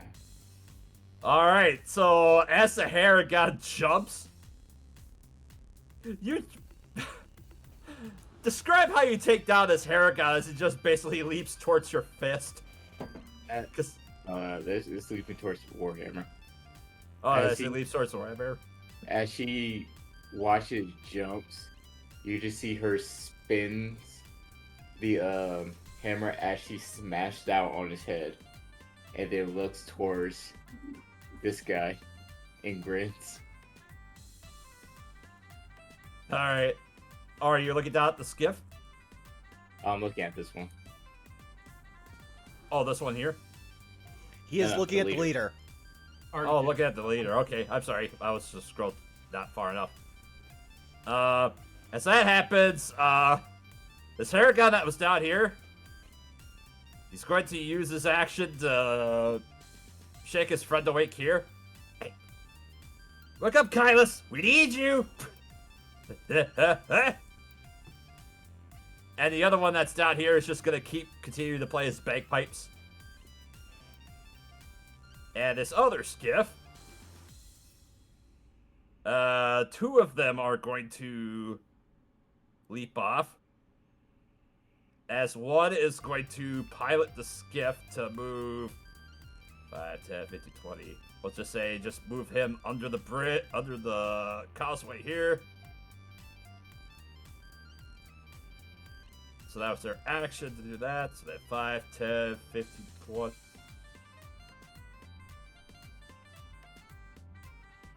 20, 25, 30, 35.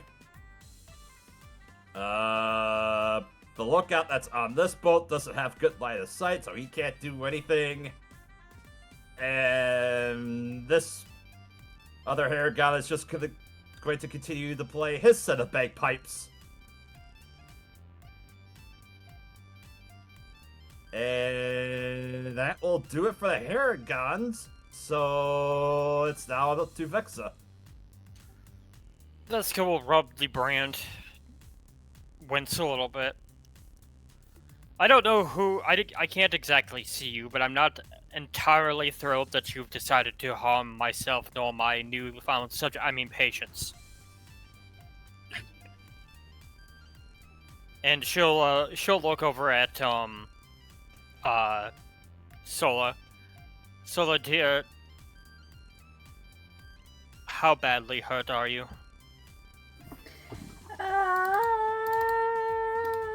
How badly hurt am I? Almost half. Almost half.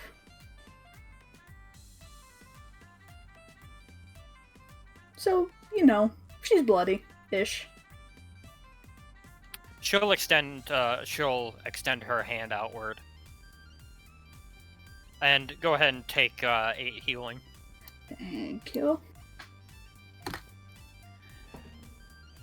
She's gonna go ahead and turn and stare at this guy. And as for you...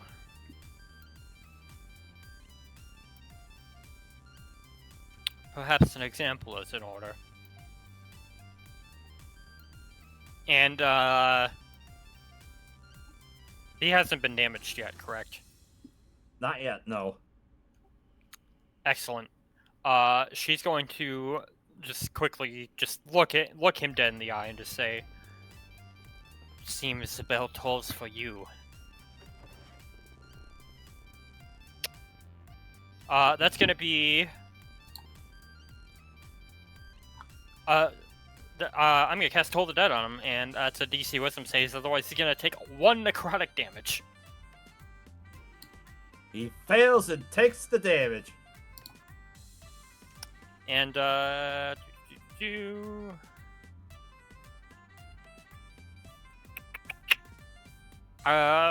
not gonna risk an attack of opportunity, so I'm just gonna sit here. And that's my turn. Alright. Next up are the lookouts on the boat. Again, this one currently doesn't have good line of sight. This one, seen as how you smacked his friend into oblivion, he's going to take his crossbow and he's going to shoot you, Sindara.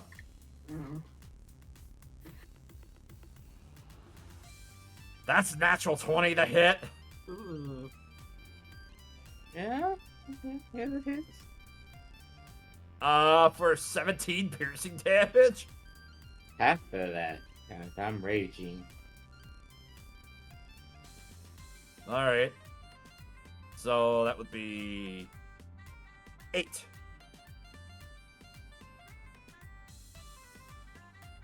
And then he's going to spend his bonus action to reload the crossbow. And that's it for him. Predicates. It's yeah, your turn. Level 3, ladies and gentlemen. So, I didn't, because Predicates would not, I have no memory of this captain's name. Doesn't care. He immediately, nothing personnel kids right behind him.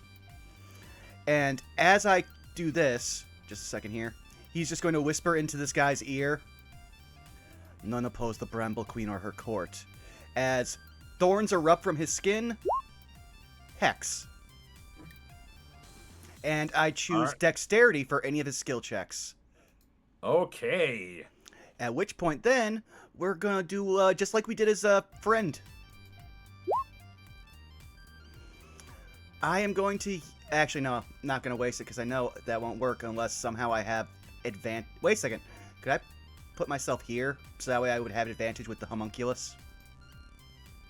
Also, bear in mind, he is also poisoned, so I don't know how that affects being that won't attacked. affect the attacks against him, but yeah, I'll give you, I think I said +2 was what I was giving you for the bonus for flanking, so... So, that would be a 13. I know 16 won't hit him. What is 17? I'm asking because it'll affect if I actually waste the boon that I have. No, 17 wouldn't hit him either. Alright, well then, that's it for my turn. Alright. Basically, he just takes a swing with his thorn claws at this guy, literally going for his throat like the last one.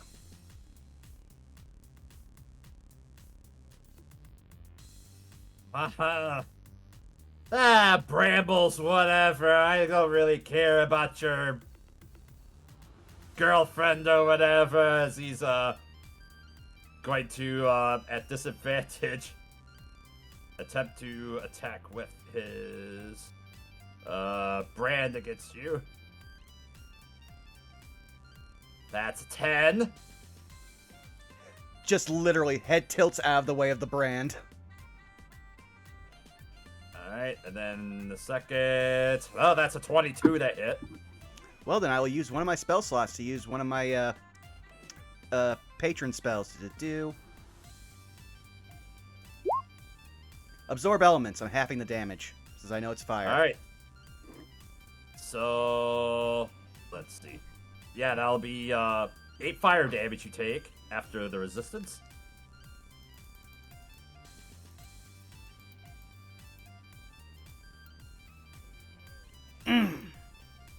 And then he's going to...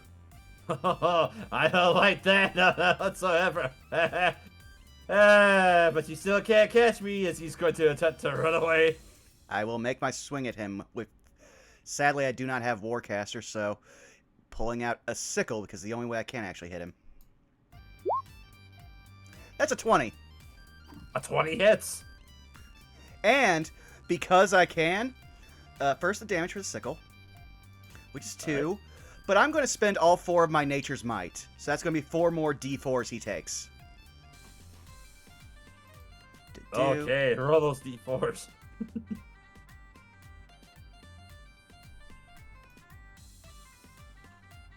That's a number 12, so 14 damage as literally just down his back, a sickle just carves him up. Alright, jeez.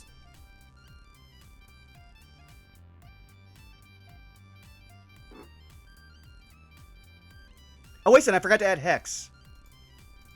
That's right.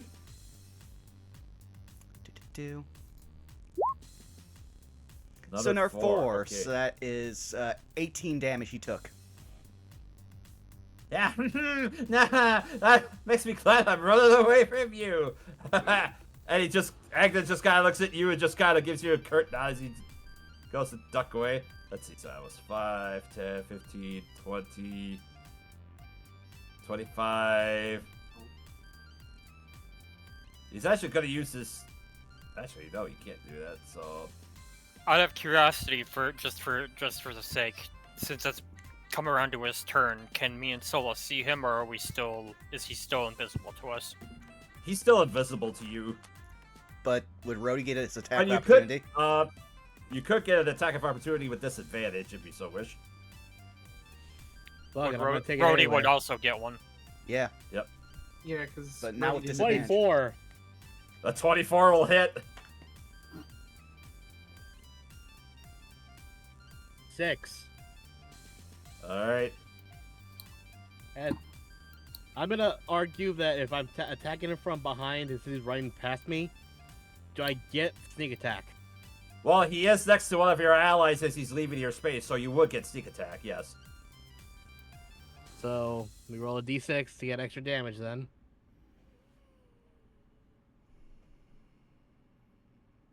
Oh. An additional 5 damage.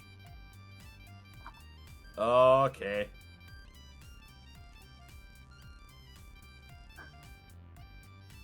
Alright. I'll go ahead and take a disadvantage swing. She heard him, so it's a matter of like tracking. Like, can I swing into him if I hear him? Yep. Nope. I did just remember something else. I cast Absorb Element, so I need to add damage onto that. Oh, yeah. So let me see here. It was Alright. And it's at second level, so that's 2 extra damage rolls, so... He took an additional other 4 fire damage, so that was a total of like 22. Oh, wow. Okay. And that was before he got to DeLuna.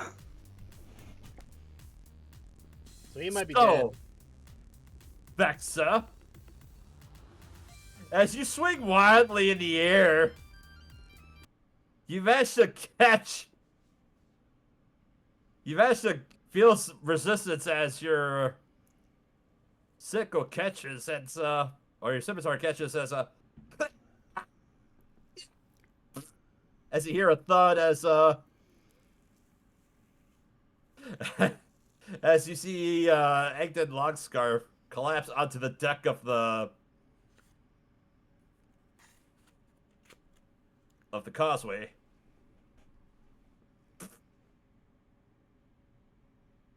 All right. So, Do we see him now?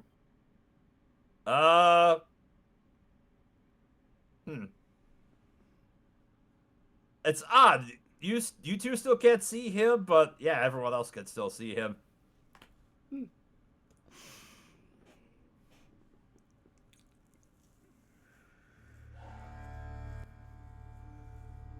That's a shame. I'll just play this for everyone else. Sola, it's your turn.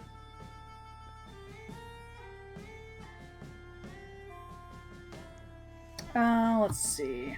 I will say, if you want to, Johnny Co's Marching Home is royalty free. We have the bagpipes. That is true. Salute the fallen.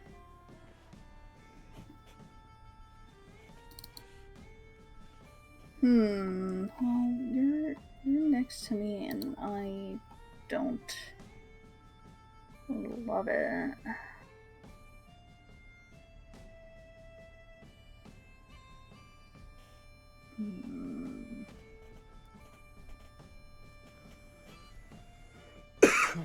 I'm realizing that I need more hacking attack spells. As soon as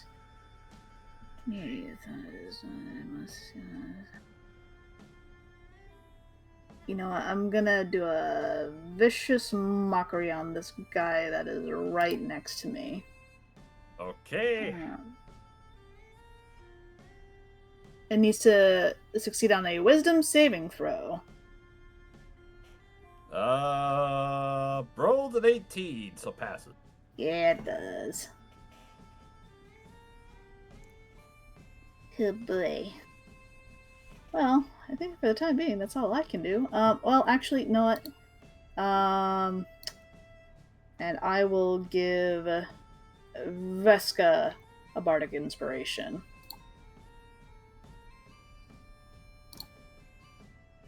All right. Sindara, it's now your turn. Sindara looks down to the 2 dead ones in front of her, turns around and sees the other 2 and grins evilly as she slowly drags her fucking warhammer against the ground, walking towards them. Okay. And then she's going to reckless attack against this one.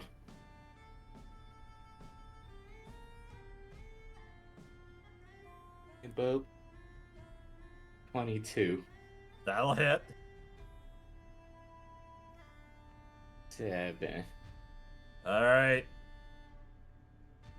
You managed to crack this one across the face, and you just see as the shock that gives way to the pain that you inflict upon this one, as their gaze is focused intently on Agden behind you, as he groans underneath the weight of your warhammer. Anything else? No.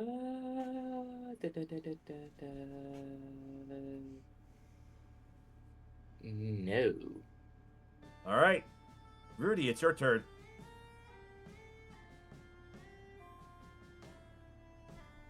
Sees this guy.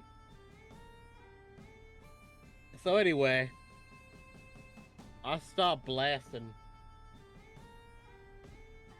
Damn it! A 2 will miss, unfortunately. Not 20 on the other side. I know. That sucks. I feel for you, dude. That's always like salt to the wound. That's my turn. Alright, dump. Dolph will take his hat down for a second. Ah, truly tragic. Seemed like a fun person. Anyway, he'll turn to the rabbits over here and point his teapot at them. And utter... Acidum Respiriso. Has anybody seen American McGee's Alice Madness Returns, the teapot from that game that you use in combat? I can't say I have, but go on. So basically, like, this blob of brown fluid shoots out of the teapot, and it's gonna hit this rabbit and explode, hitting him and the rabbit in front with the crossbow. Acid splash. They need to make a DC 14 dex or take 4 acid damage. Alright. Alright, 1 passes and 1 fails. So... the one that woke up the one in front failed, so he takes the 4. So... you see the fur on this Haregon just, you know, become matted and singed as the acid hits him, and he just lets out a pain yell. Anything else for your turn? I'm gonna have Dorman move down to here and take a bite attack on this Harengon. That's a 12. That will miss. Alright. And the last thing I'm going to do on my turn. Now, if I were you, I would surrender at this point. But hey, that's your decision to make. And that'll be the end of my turn. And on the Haregon's turn, this one is going to say, or run away, as this one's going to use his standing leap. As he moves here, he's going to jump into the skiff. As they begin to cry out, "You're dead! Oh. You were gone too soon!" And then the bagpipes stop playing as this skiff begins to turn around.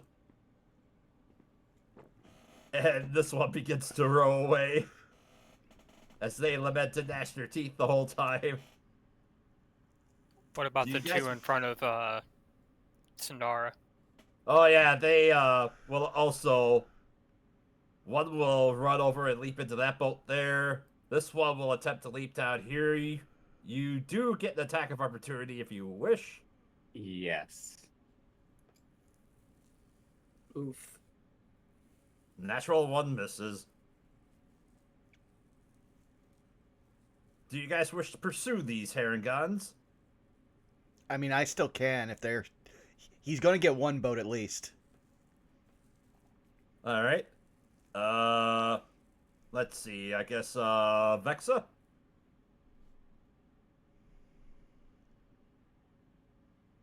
We'll go for the scimitar. 15. There's nobody. Yeah, there's nobody there. Yeah, the Haregon Oh, was I thought you were saying attack of opportunity. Oh, right. Yeah, that would hit. He'll take 5. Alright. He gets a cut across his back as he dodges out of there. The snipers are going to do nothing on the boat's predicates. Just again to range. On the one going over here, you're just going to see, like, the smoke from his pipe actually goes up to the sky and starts parting clouds as we'd pull out another thing that is pretty much regular for these streams. Moonbeam. Moonbeam. Moonbeam! Oh no! Do. Oh jeez. So yeah, anyone who fails Fail. their save dies. Fail. Fail. Fail. Yep, they all fail as you just see this whole skiff just erupt in moonlight as all the Haregons that are on there die. Oh, that reminds me. Speaking of Haregon deaths. Gotta find a table here.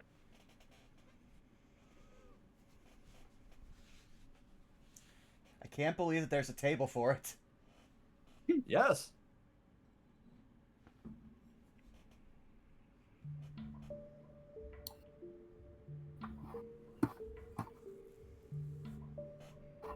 So nothing for that one. Nothing for that one. Aragon. Nothing.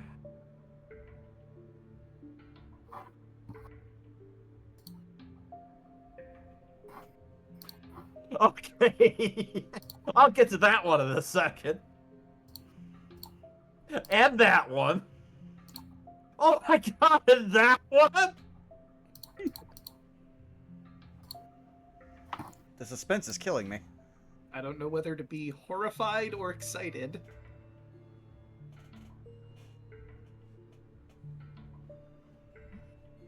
As it gets back to their turn, you see them all just, erupt in screams as they fall onto the skiff. But you see 3 of them, or you hear 3 of them, just like, it sounds like the breath returns to them, and then they just let out another scream as they die again. Ooh. Doubtful wins at that.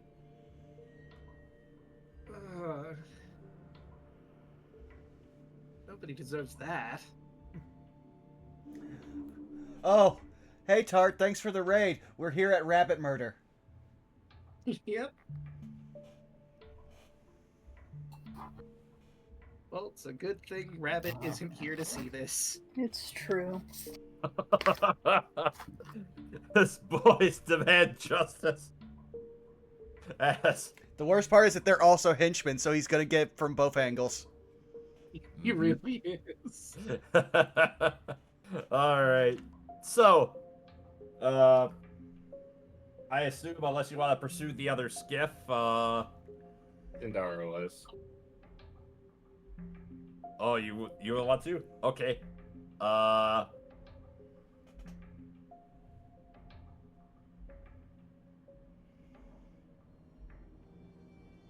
Yeah,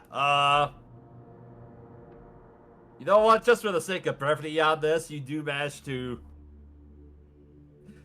as you manage to make your way over, you manage to jump down to one, you manage to clobber one of them. The other one,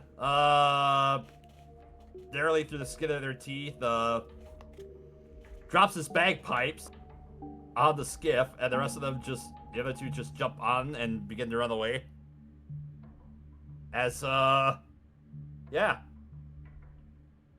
They just rub with their cottontail between their legs, and, that concludes combat. Well, that was fun. Parade Cash just goes over a long scarf and picks up the brand. This might be useful. It's odd, as you saw as he fell, and he dropped the brand, it went cold instantly. Seems to be magic. He will just put it in his belt, and anyone else can loot from the rest. I was gonna take his scarf. It's weird, as you go to attempt to take the scarf off, you can't take it off of him. It's like it's stuck on him. No matter how you try to untie it, how you try to yank it off, the scarf will not budge off of Agton. Huh. might be cursed or something. Oh well, it's a lovely scarf. Is there Bethesda anything will crack her knuckles. Alright, who needs healing? Sindara walks up as she pulls out a white lollipop and bites it, and her eyes go back to normal. I do. And then pulls out a red lollipop and put it in her mouth. Alright. I am mostly Shit, this- unharmed. I'm still a bit hurt. Can I see the body now? Gestures, just like, go right ahead. Well, I was more like, can I see the body now, since it was invisible to me. We'll give the 11 healing to Sindara. That's 1 cure wounds, and then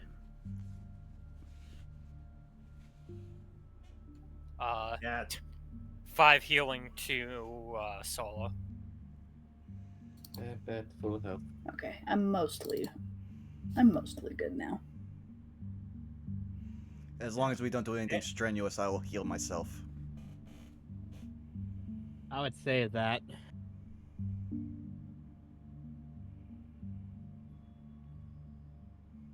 That's a shame they got away though. Now they know to fear us, they will spread word of us and never attack us again. Hopefully. That's the plan. She didn't have to come to this. He gestures to all of the dead rabbits around. Feel a little bad. I A little it's bad. good. They should know better than to oppose an arch-faced servant in the Feywild. Well, I was thinking it was more just kind of See. rude to not even bother talking. Also, can I have my gourd back? Where's my gourd? Oh, it's right here. He Sindara- just nudges the corpse with his foot. Ah, Sindara okay. Can I? points to Pat Pitocrat and say, "Yeah, you're not wrong on that." As she grins. And again, Zola, you and Vexa still cannot see I Agnes' body. don't see the body. I assume she just kind of like blindly like feels around where Predicat's foot was, I mean, or gesturing. I'm You still do by feel there. I could, or you could just find it too. Yeah, I want Yeah. my gourd back. Give me an investigation check. Oh, let's see. I'll assist since I'm there. Thank. Yeah, to give us the help. Yep. You get your Hooray. cord back. Hooray. You got your swagger back. The gourd was also invisible. Oh no. Is there anything else of note on him? He's got a dagger and a shield. Shield didn't do him any good. Mm-mm. What kind of shield? Just a simple buckler.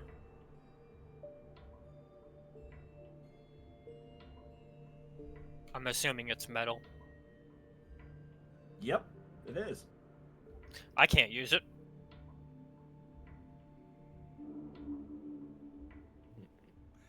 I think we've gotten the only things that were worth it out of him, and one of it he stole from us. Yeah. Yeah. And I still don't totally know how this works. I just want it. Sindara's not going to touch the shield. It's really nice. That's fine. I just wanted a weapon I could use, and he's just gonna brandish the brand on over his shoulder. All right, let's go find the hag. Well, was there anything else around here? We still haven't gone to that one tree. I mean, that's where the hag is, I think. Oh, is she? I don't remember. I think she's a little ways away. That's just the central point, I think, of the causeways. Well, then if we find a place I can sit down, then I will have my magic back, and it'll be easier to kill her. And I could Very set us some interesting. tea. Why is this where the Haregons went? And Sindara just starts walking towards it.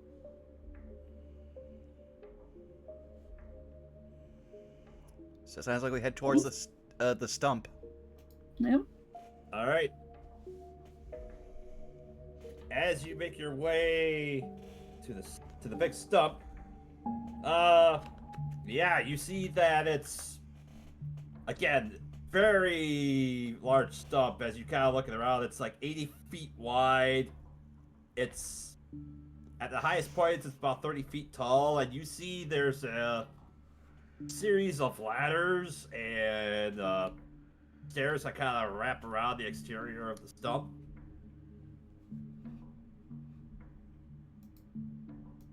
Do you wish to Climb. climb out top? All right. As you make your way back up to the top, you see there's a small encampment that's up here. There's various tents that are pitched, and as you begin to make your way up, and I'll see you're there, you see 4 Haregon brigands that brandish clubs, and then one that has a crossbow like you seen earlier.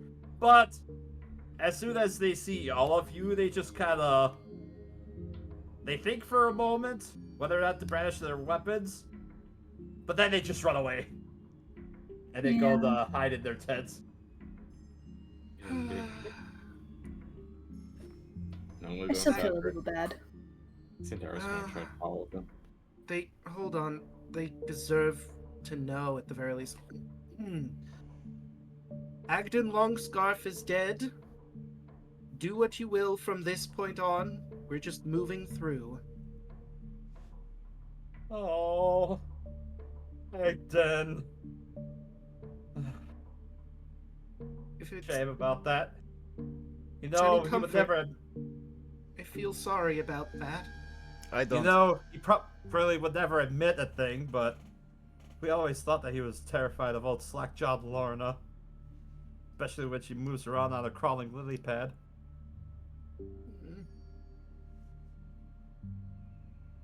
Well, And maybe where's we the can thing? deal with her. So where is this at? This crawling lily pad? Oh, it's Lorna's. Probably has a downfall with her.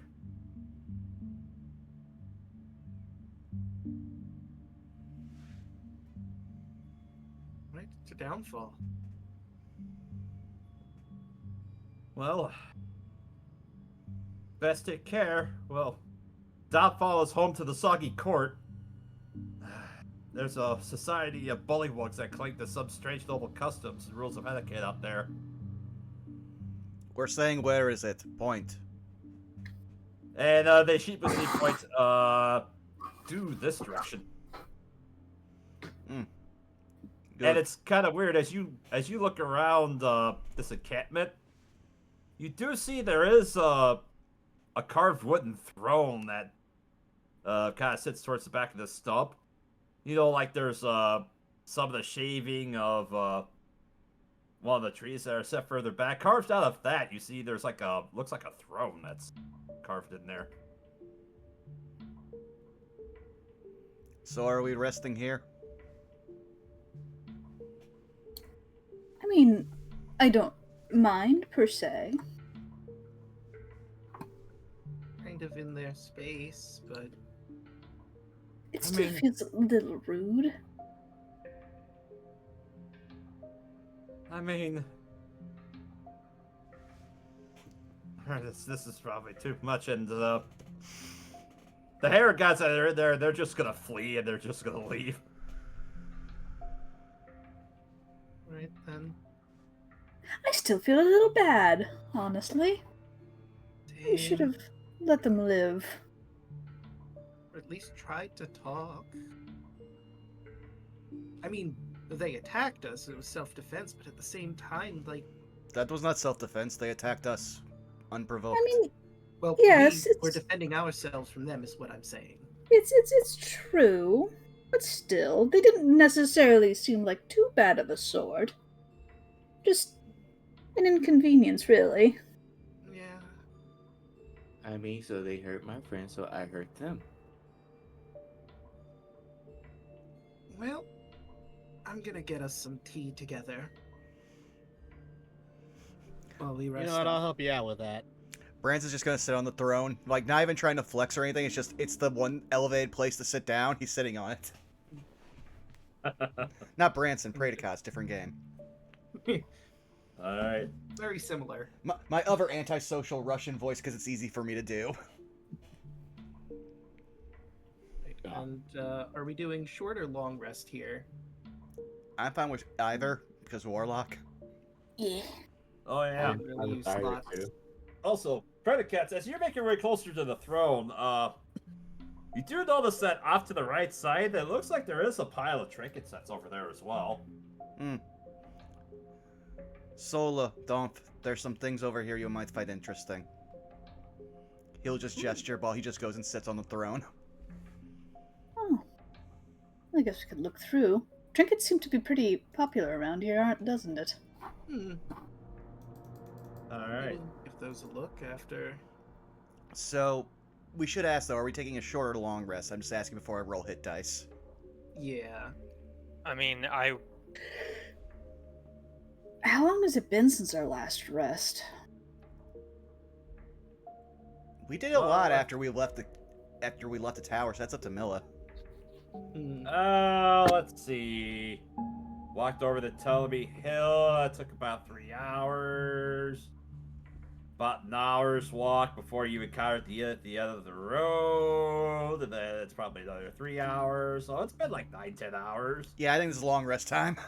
Yeah, we Yeah. can do a long rest And, then. I've also got like 3 spell slots left, so Before we do long rest, I will do the tea ceremony, which will get rid of a level of exhaustion on anyone who partakes. Ew. Yep. And I'm pretty sure some of us still had that exhaustion from the nightmares. Yeah. And now we also have to go see what roulette reel we get of who has exhaustion after this. Indeed. Pretty sure I had one, so that knocks that down. I had one, so it's I can down to wisdom 0. save, right, for Nightmare Protocol. Yep. That's when we get to that point. Oh, okay. Preemptive. Alright, if we're doing those, I might as well do mine as well. Alright. And I'm just rolling for some of the trinkets that you get. Oh no. Let's see. Then wisdom.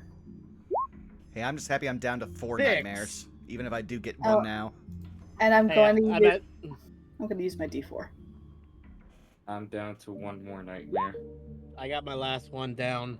14. This Alright. is the second long rest we've taken, right? Yes. Yep. It was a DC 12, right? Yes. So, Predacats, you get 1 level of exhaustion. Sadara, unfortunately, you get 3 levels of exhaustion. 3. And Rudy, you gain 1. Oh wait, no. You didn't have them before. Right.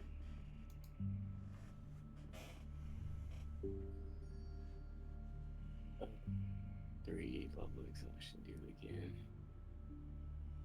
And then as far as some of the other trinkets that were in the pile by the throne,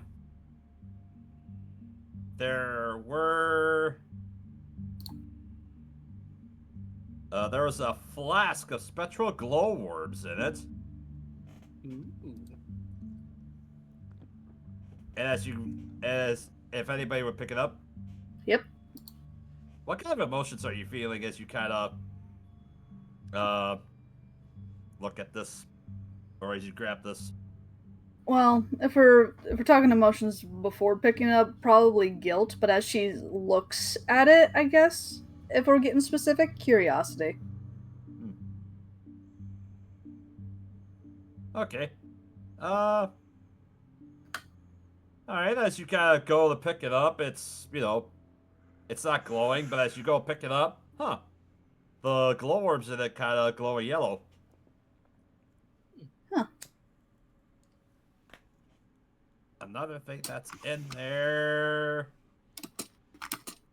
Let's see. There was. Oh no, this is bad.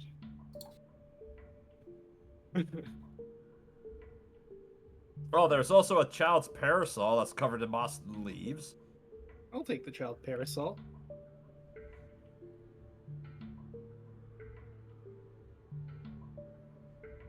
And you see a vial of a viscous liquid labeled Fomorian spit. Do not drink. Ugh.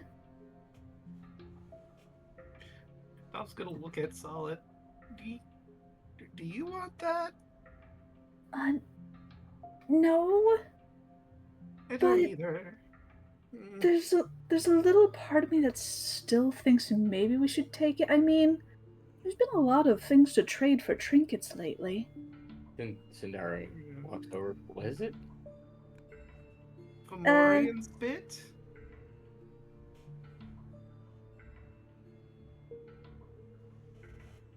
Would Do you- Sindara know what that is? I guess Arcana or History check? Can I give advantage because, thanks to specifically my patrons' like actual backstory, I can't not know what they are? Yeah, you can have advantage on that if. Sis. Fomorians. You've heard stories that Fomorians were basically giants that were cursed to become ugly. Aw. And they have a natural enmity against elves in particular. Fomorians are terrible. They are cursed fae that became giants and mutilated. Also, do not let them look at you. They have a curse. You And know if their spit does anything? I mean, it's spit. The only thing that's notable about Fomorians is them being giants and them having the evil eye. If anything, I wonder why anyone collected that. It's the Fae. They're a little bit strange. True. Well, if you think we should take it, want to do rock parchment shears over who has to take it? Does anybody want to take it? If I take it, Vesca I'll- slowly raises her hand.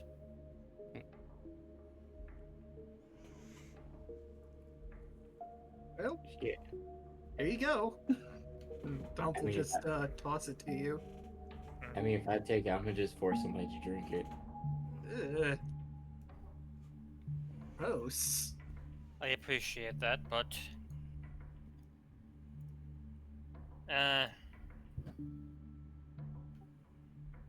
yeah, I don't want it that much. She'll give it to Sindara.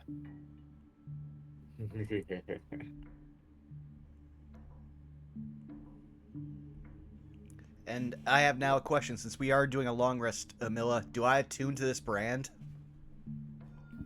Let's see. I have to double.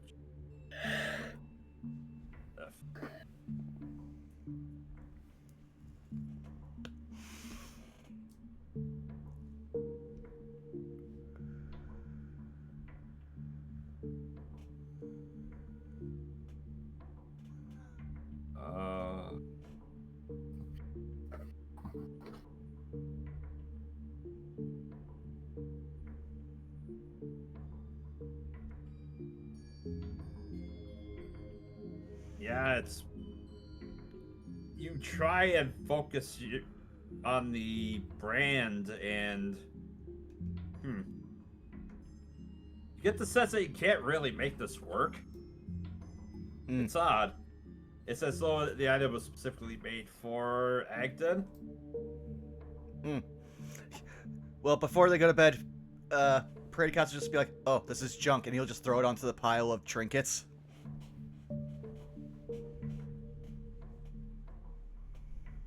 Would Ronnie pick it up and take a look at it?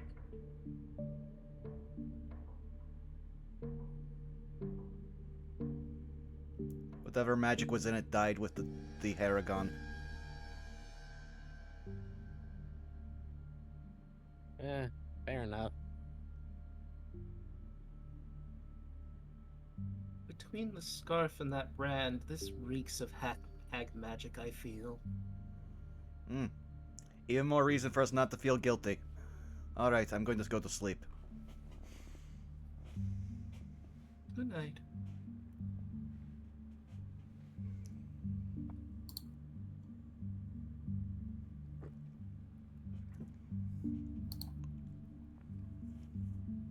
Alright. Let's see. Double-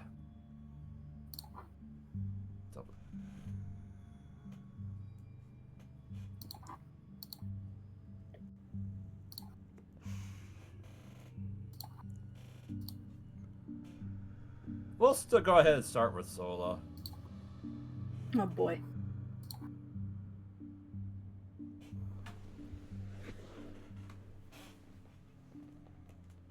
As you fall into your sleep, you find yourself waking up, and it's kind of distracting as your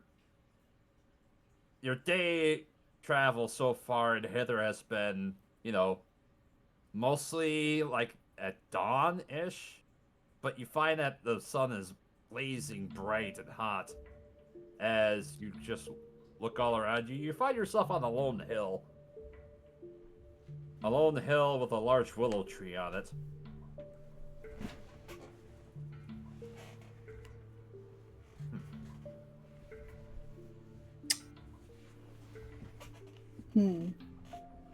Anything else around?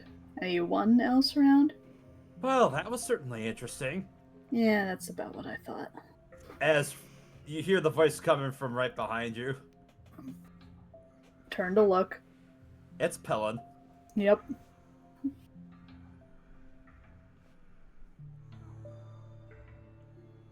A shame Well. about those Harengon. Just trying to make a name for themselves, as ne'er-do-wells would in a realm like that. Well, if I had any choice in the matter, I would have let them live, but...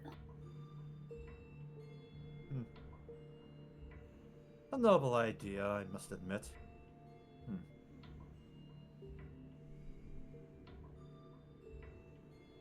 I suppose I have an affinity for just how cute they look. It's a shame that things had to turn out the way they did.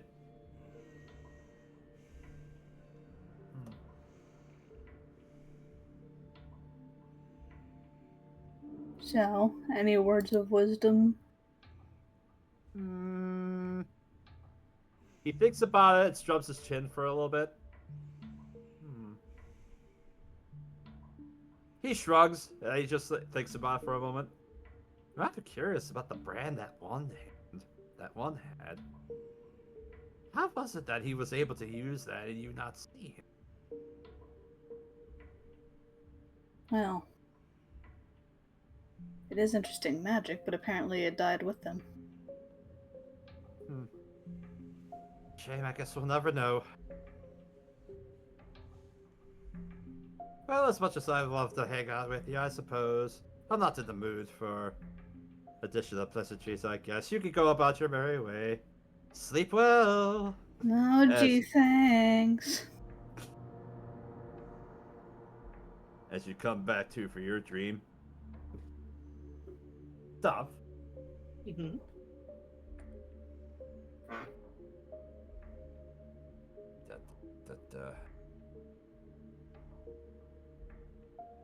Back. As you come to, you also find yourself on a meadow. This time you have a lone pine tree that stands just a little further ways down the hill. As the sun is shining brightly. But it's odd as the weather begins to change and it begins to rain. Oh, dear. I don't have the parasol in my dream, do I? Oh, if it's part of your equipment, I'll say sure. Zomph is going to try and use the parasol in vain, considering it is a child's parasol. It's not gonna cover much. Why, thank you. As you look up and you see Gideon has magically supplanted herself underneath the parasol. That's just Oh, my hello. size. I suppose it is, huh? Doesn't work too greatly for me, but I mean, part of me is trying. I think you look great with it because of the way the moss and the leaves look at Aw, thank you. it. Oh, you picked up a monocle. That's also green. Oh, that complements your outfit so well too. I know, right? It was a gift from Sola. Ah. Oh, is that the tiefling gal with the horns? Oh, she looks so lovely. Yeah, I'll have to give her something too at some point. Return the favor. Right? Don't want to forget about the rule of hospitality. Absolutely.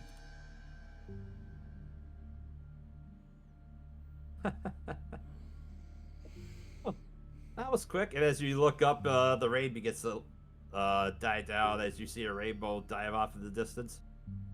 Oh, Oh, lovely.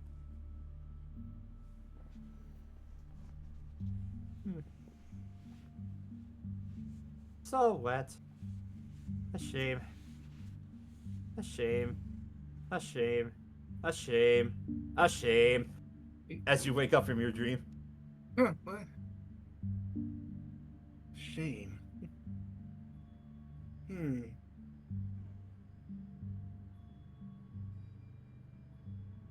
That was odd.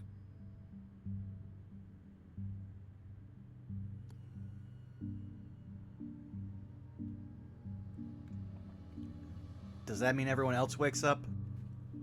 Yep. At this point, you guys will have finished your long rest. Okay.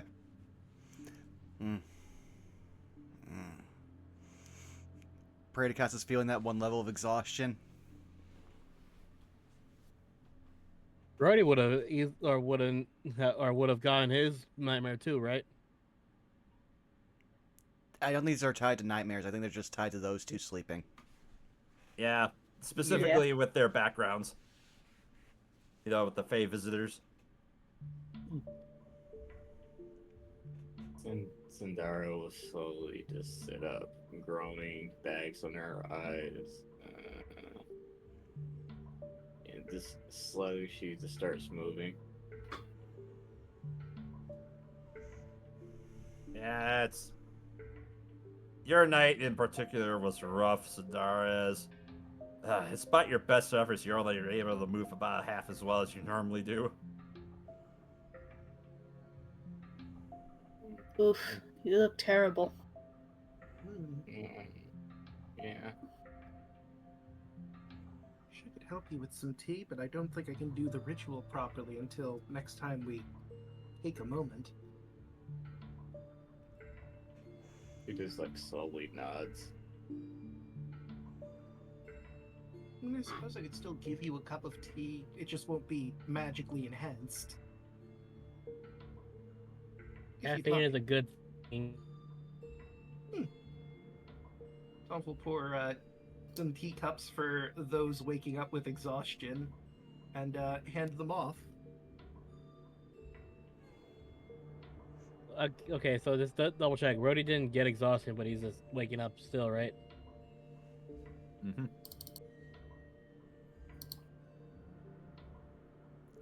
Paradicus will just chug the tea and then just be like, we need to get ready to move. So we have a meeting with some bullywogs, it seems. This is gonna suck.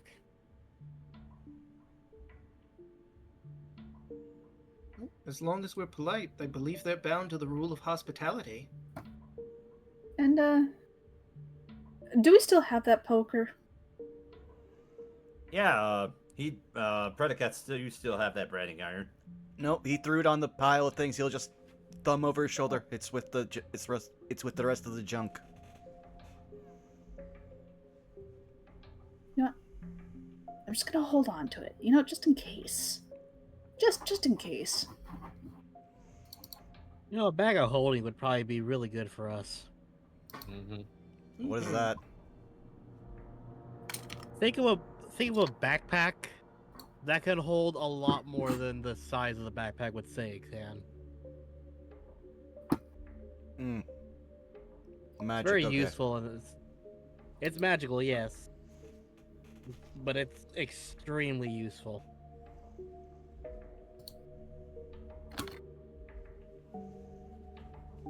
Alright, well, let's head to the downfall. Alright.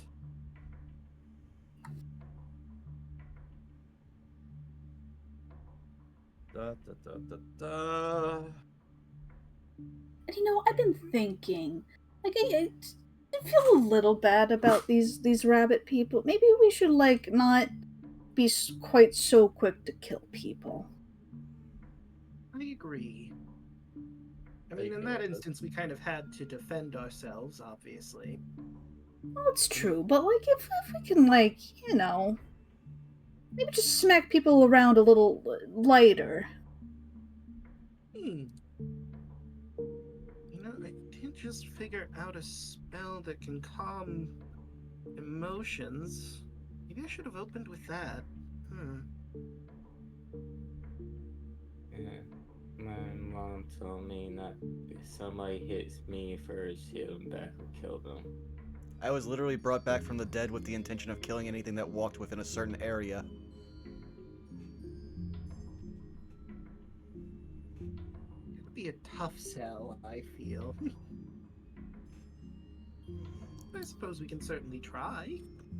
At the most, I will not kill anything that does not try to harm me. If it harms me or one of you, I'm putting it down. That's relieving.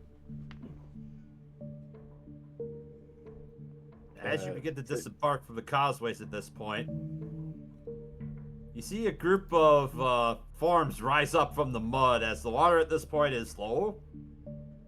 As you see creatures similar to the ones that you saw coming out of the mud earlier come up.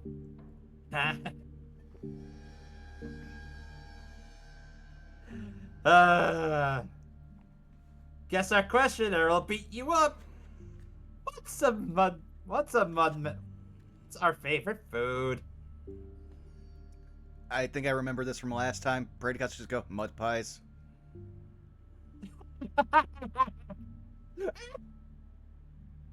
As they sink into the mud. Nope. Good to know that applies to all of them. He will turn That'd to be really awkward if it didn't.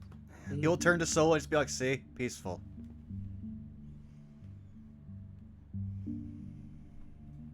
And as you hear that, all of a sudden, where's that other? Wait, what happened? I blinked.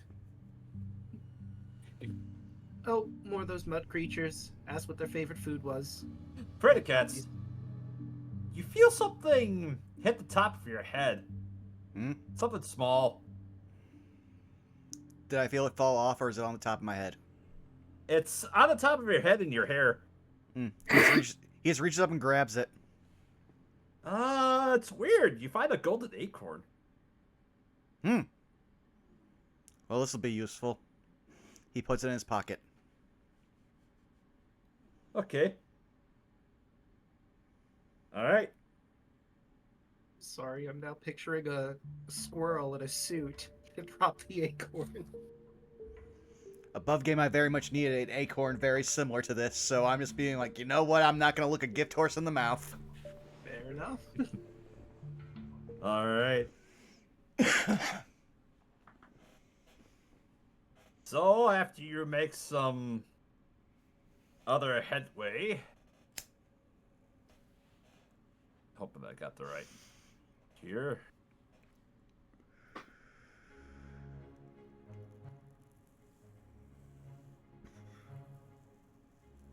There it is. Yep. Good use of oboe. Thick fog hangs heavy in the air, obscuring the area around you so that the world appears to have shrunk to only 20 feet in all directions. Before you, the waterway widens and the current slows. giving the impression that you have entered a lake. Croaking voices penetrate the fog, through which dark shapes appear, resolving into 2 rowboats. Manning the oars of each rowboat are 2 bullywugs.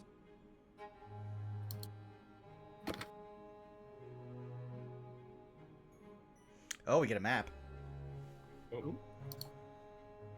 I see darkness. I was about to say, I'm gonna have to minimize a lot of this. Yep, I think this is the first time I'm gonna open this map. So I have to Okay. figure out where you brought it in. Just for stream's sake, are we starting at the bottom or the top? Kind of towards the bottom left. Okay, then I've got ready for whenever you reveal.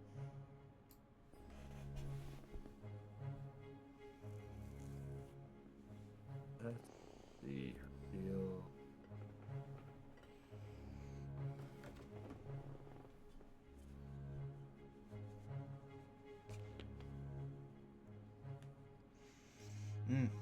And so then we entered the void.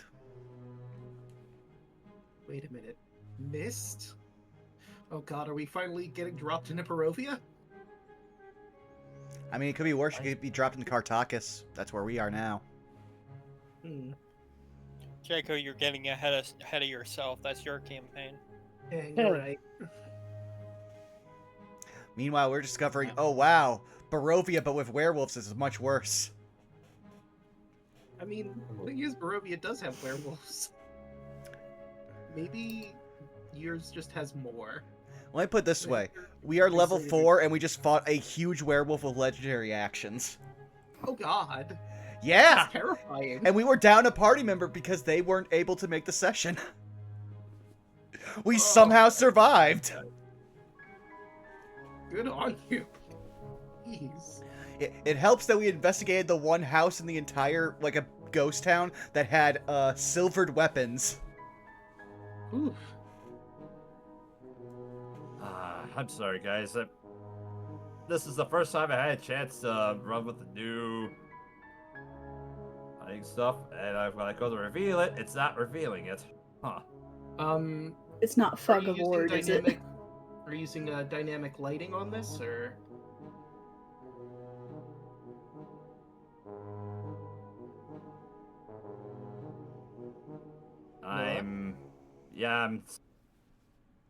It's where I'm clicking reveal with the fog of war. Maybe refresh?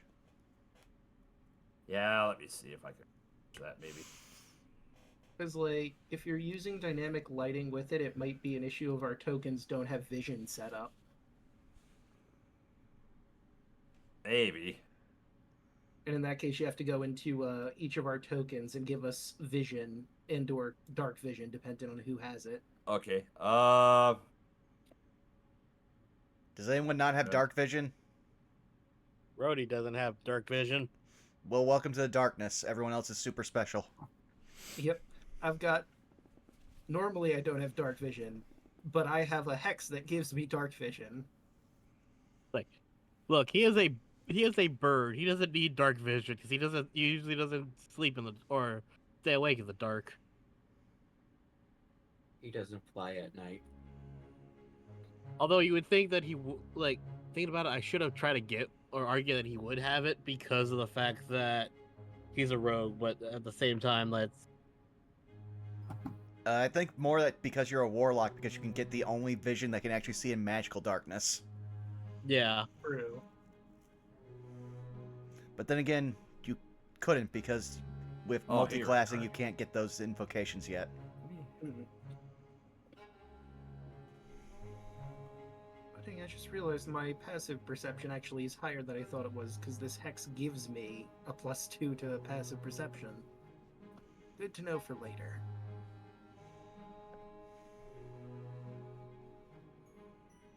I'm really sorry about this, guys. It's Not your fault. Yeah, no worries.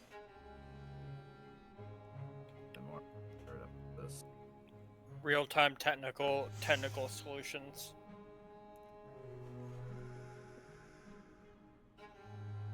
So, did you check the tokens if they had the vision enabled or not?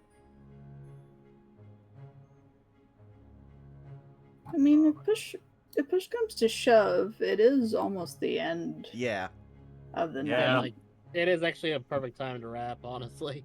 Yeah, honestly, yeah, I'll get this sorted out for next session. Maybe you probably just call the session here, but Will do. So, do. Okay. So, yeah, hey, since several of us need to get going, Caitlin first, tell people where they can find you. Hello, I'm Caitlin C37. You can find me on Twitch, Twitter, Blue Sky, Caitlin C37, where I do art. Commissions are open. You can find all of my stuff there. Who needs to go next? DeLuna, you're next. Okay. Hello, my name is 13. You can find me on Twitter at Deluna1338, on Twitch and YouTube at Deluna13. As mentioned earlier, we just upgraded our internet plan, so I'm gonna try to do like a test stream. I'm not sure when. I'm gonna probably do maybe do something like this weekend, but who knows? Other than that, just you'll find me on Thursday on Draco's channel for Kingdom Hearts 3. We're either going to go see monsters or go to the worst level in Kingdom Hearts 3. It's either one of the two. Yeah.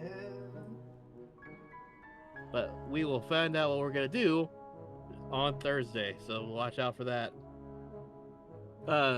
Apologies once again for not having Power to Cyber Strike. Scheduling conflicts. It's something we're trying to work on. Hopefully next week. Be sure to pay attention to our Twitters and all that for that. But yeah, that's a bit for me. Tag Milla. hello.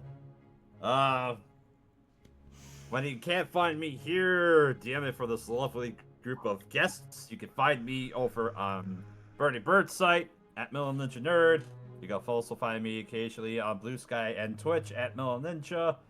And you can also find me adjacent to this campaign every other Tuesday at twitch.tv/LeJake, where LeJake takes us through Trials of Eidos, Legacy of the Deal Breakers Volume 2.